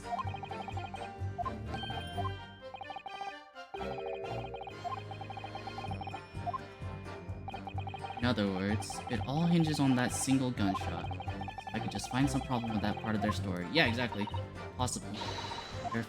Of course not. None of that changes the fact that I heard what I heard. Does it? Excellent. Not much to go on. What do you mean? The notice board was moved. Somebody must have done it. Yeah, exactly. Kazuma's right. Not relevant to the case. No, I think it's relevant. Hide the body. I feel sure that there's some deeper significance to all of this. Yes, thank you, Susato, for saying what I'm thinking. Okay. I'm gonna save.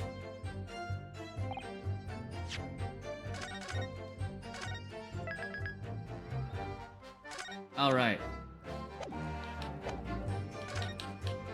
And then we're gonna present on number 5.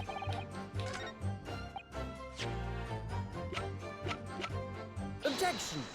Yeah, baby! I'm afraid that's not necessarily the case. At the scene, we found this key to the winder of the inspector's pocket watch. A key? And having wound the pocket watch, we discovered that it in fact still works. You see, the watch didn't stop because it was broken at all. And that fact completely undermines one of the most fundamental premises on which this entire case has been built. What?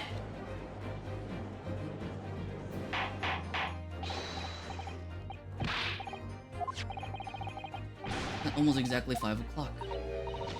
Just when we heard that gunshot. The time that was showing on the watch tells us nothing other than when it wound down. It's merely a coincidence that it happened to be at 5 o'clock. And if that's true, the 3 witnesses here all heard the gunshot at 5 o'clock. So that's obviously when this crime was committed. Objection! No, that doesn't hold. Why not? Recall that what Inspector Lestrade said only moments ago. The boss used to wind it up every evening without fail when he was waiting for his grub to come at the pub. Said he hasn't missed a day in the last 10 years polishing it and winding it. It meant the world to him that watched it. The victim was in the habit of winding his watch once a day, in the evening. We can reasonably assume, therefore, that he wound the timepiece on the evening before he died as well. But if that's the case, you wouldn't expect the watch to have completely wound down by 5 o'clock the following day. In summary, the evening before the day of the incident, when the gunshot rang out in that room, the inspector was already unable to wind his watch. You can't mean... What would stop a man winding his watch if he's been in the habit of winding it every single evening for 10 years? The obvious answer is that he was already dead!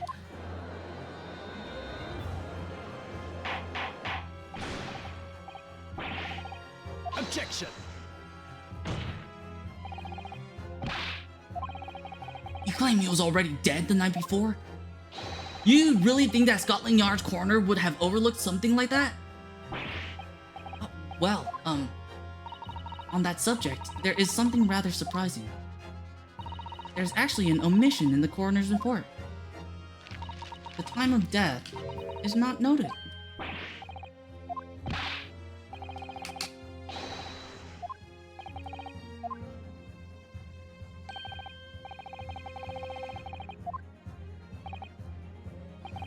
Victim's blood hadn't dried. It was fresh. Catches on fast, doesn't it? That blood could be explained in any number of ways.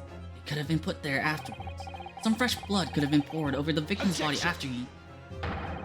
My learned friend think that his fresh blood is available on every street corner. Well, it needn't necessarily have been human blood, of course.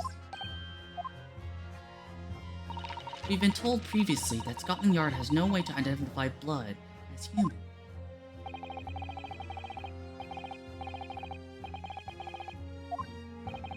So then, a chicken's blood could have been used, for example. Certainly a possibility that wasn't the inspector's blood at all. Objection! But the gunshot was heard at 5 o'clock that afternoon. That's beyond question. Is it, though? What? Given that the time of death of the victim has already been called into question, isn't beyond the realms of possibility that what these witnesses heard wasn't a gunshot at all? Oh please, what are you trying to say?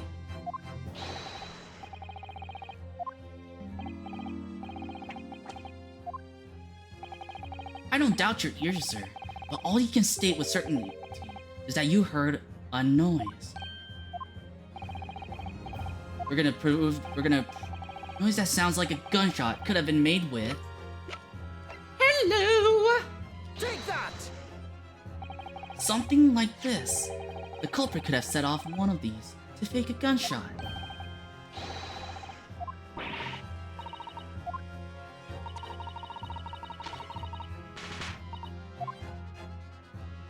Not 100 of them together. The Venus Special that you sell for 600 pennies sounds like this. As the court can now attest, it sounds very much like a gunshot, in fact. Trying to suggest that somebody set one of those fireworks off at the scene. I'm suggesting that somebody knew the defendant was in the room at 5 that day, and sought to implicate him by creating a sound like a gunshot for these peddlers on Fresno Street to hear. Objection! But even the accused himself has testified that he saw no one else in the room at the time. Whether it was a gun or a firecracker, the only person present to cause that bang was Barrel Van Zeeks. If a match of my firecrackers will pop. See?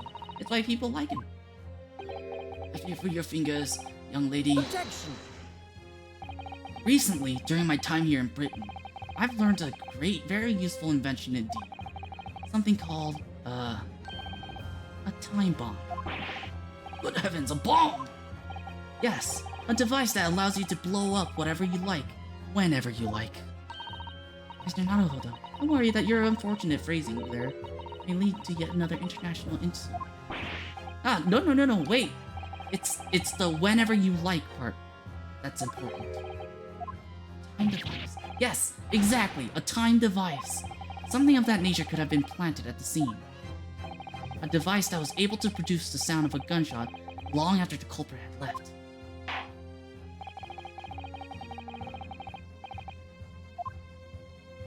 What proof do you have to suggest in a way that time device was employed to create the gunshot? The candle! Take that! As the court has already discussed, the tip of one of the candles in the candelabrum has been blown off. Indeed, because it was struck by the bullet, which presumably passed through the victim. I don't think that's possible, my lord. Possible? Why? Because of the scorching. There are gunpowder scorch marks clearly visible on the broken candle. There are? Goodness, yes! But isn't it not the case that there was also scorching on the victim around the bullet entry wound? That's right, there was. But as we heard earlier, scorching like that only occurs when the target is at very close range, a matter of centimeters from the gun. Which means that the scorching on the candle can't possibly be the result of a gunshot. You're suggesting it came from the fireworks? How could that be, eh? The fact that there's such visible scorching on the candle suggests that the fireworks must have been right next to it when they exploded. Or to put it another way, the candle and the firecrackers were joined together. The culprit somehow attached the firecrackers at a point partway down the candle. After the killer had left the scene, the candle slowly burnt down along with the other two, until it eventually ignited the fuse of the firecrackers, generating a loud bang.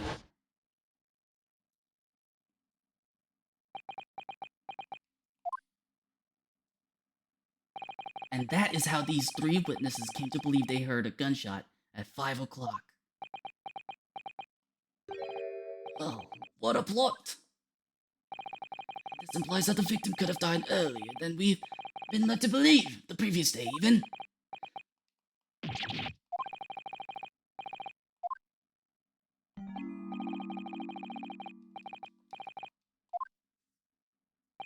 The person you saw entering the building wasn't the victim at all. Consider this. Obviously, anybody can wear a wig, so the person that these witnesses saw entering the building 15 minutes before the incident occurred could easily have been someone else entirely, wearing a red hairpiece.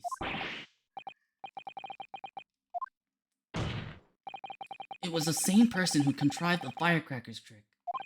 In other words, Inspector Gregson's killer.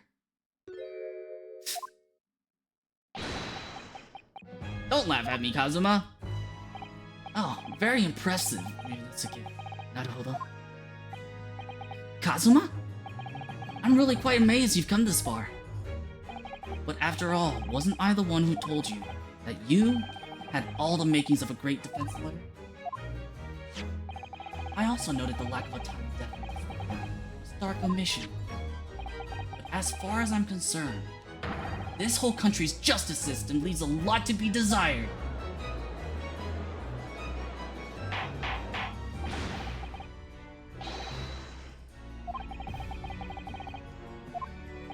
I hear that many of the leading members of Britain's judiciary are present to observe this trial today. We cannot allow even the slightest doubt to be overlooked. The defense's assertion about the time of death based on the victim's stopwatch is just conjecture. But, while the possibility exists that my learned friend may be correct, we have a duty to explore it.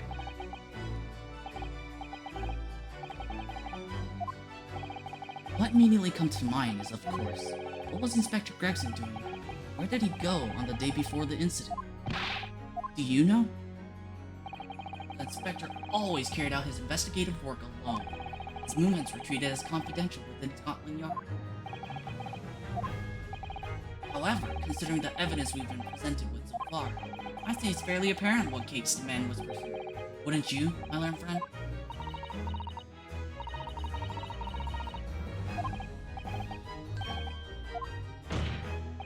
My lord, the defense believes it can explain to the court the case that was being investigated by Inspector Gregson at the time of his death.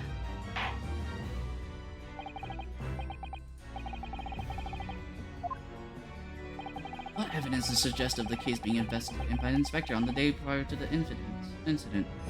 Well, okay, hold on. I'm gonna save.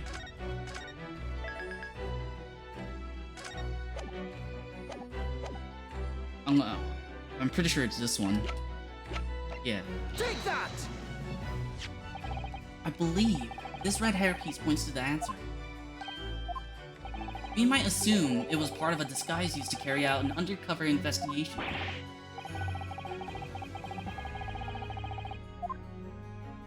Yes, that's quite true. It would definitely have made him stand out in a crowd. Except, that is, in a crowd of gentlemen from the Red-Headed League. So, you'd already worked it out.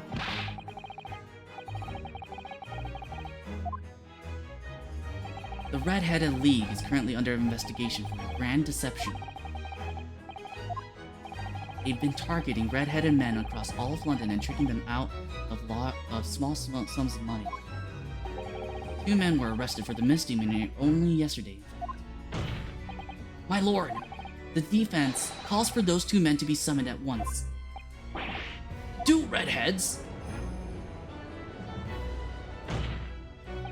Inspector Gregson clearly infiltrated the Red-Headed League using this hairpiece, so it's very unlikely that he had direct contact with these criminals. And it's quite possible that such contact led to more serious events.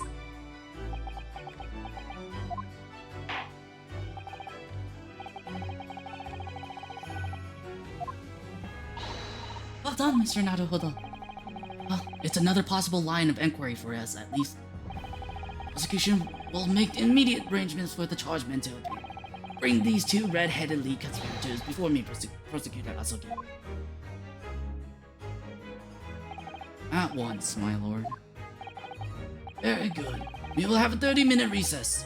Court is adjourned.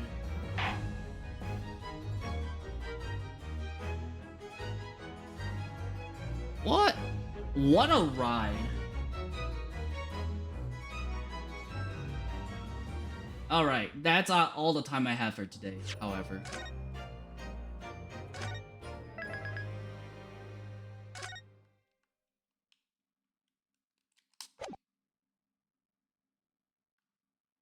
Alright, I'm gonna end it here.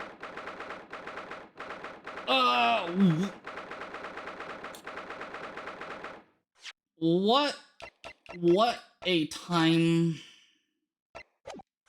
for things to be done, you know? Alright. Thank you all so much for watching. I appreciate y'all. Let me find someone to raid in the meanwhile.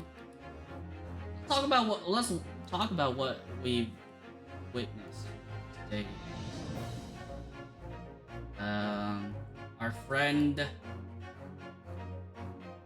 our best friend Kazuma Asogi being the prosecutor after having amnesia, being a big jerk off compared to what we've known him to be.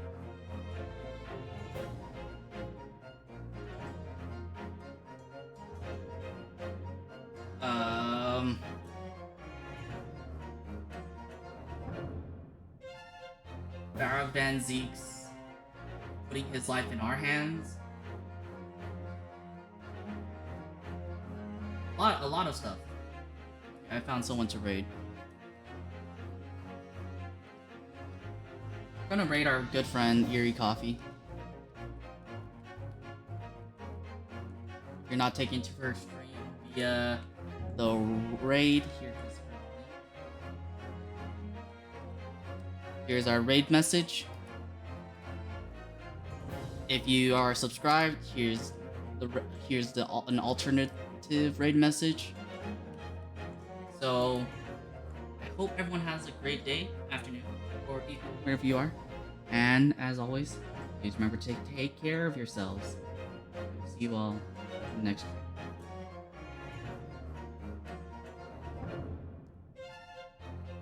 Alright, bye.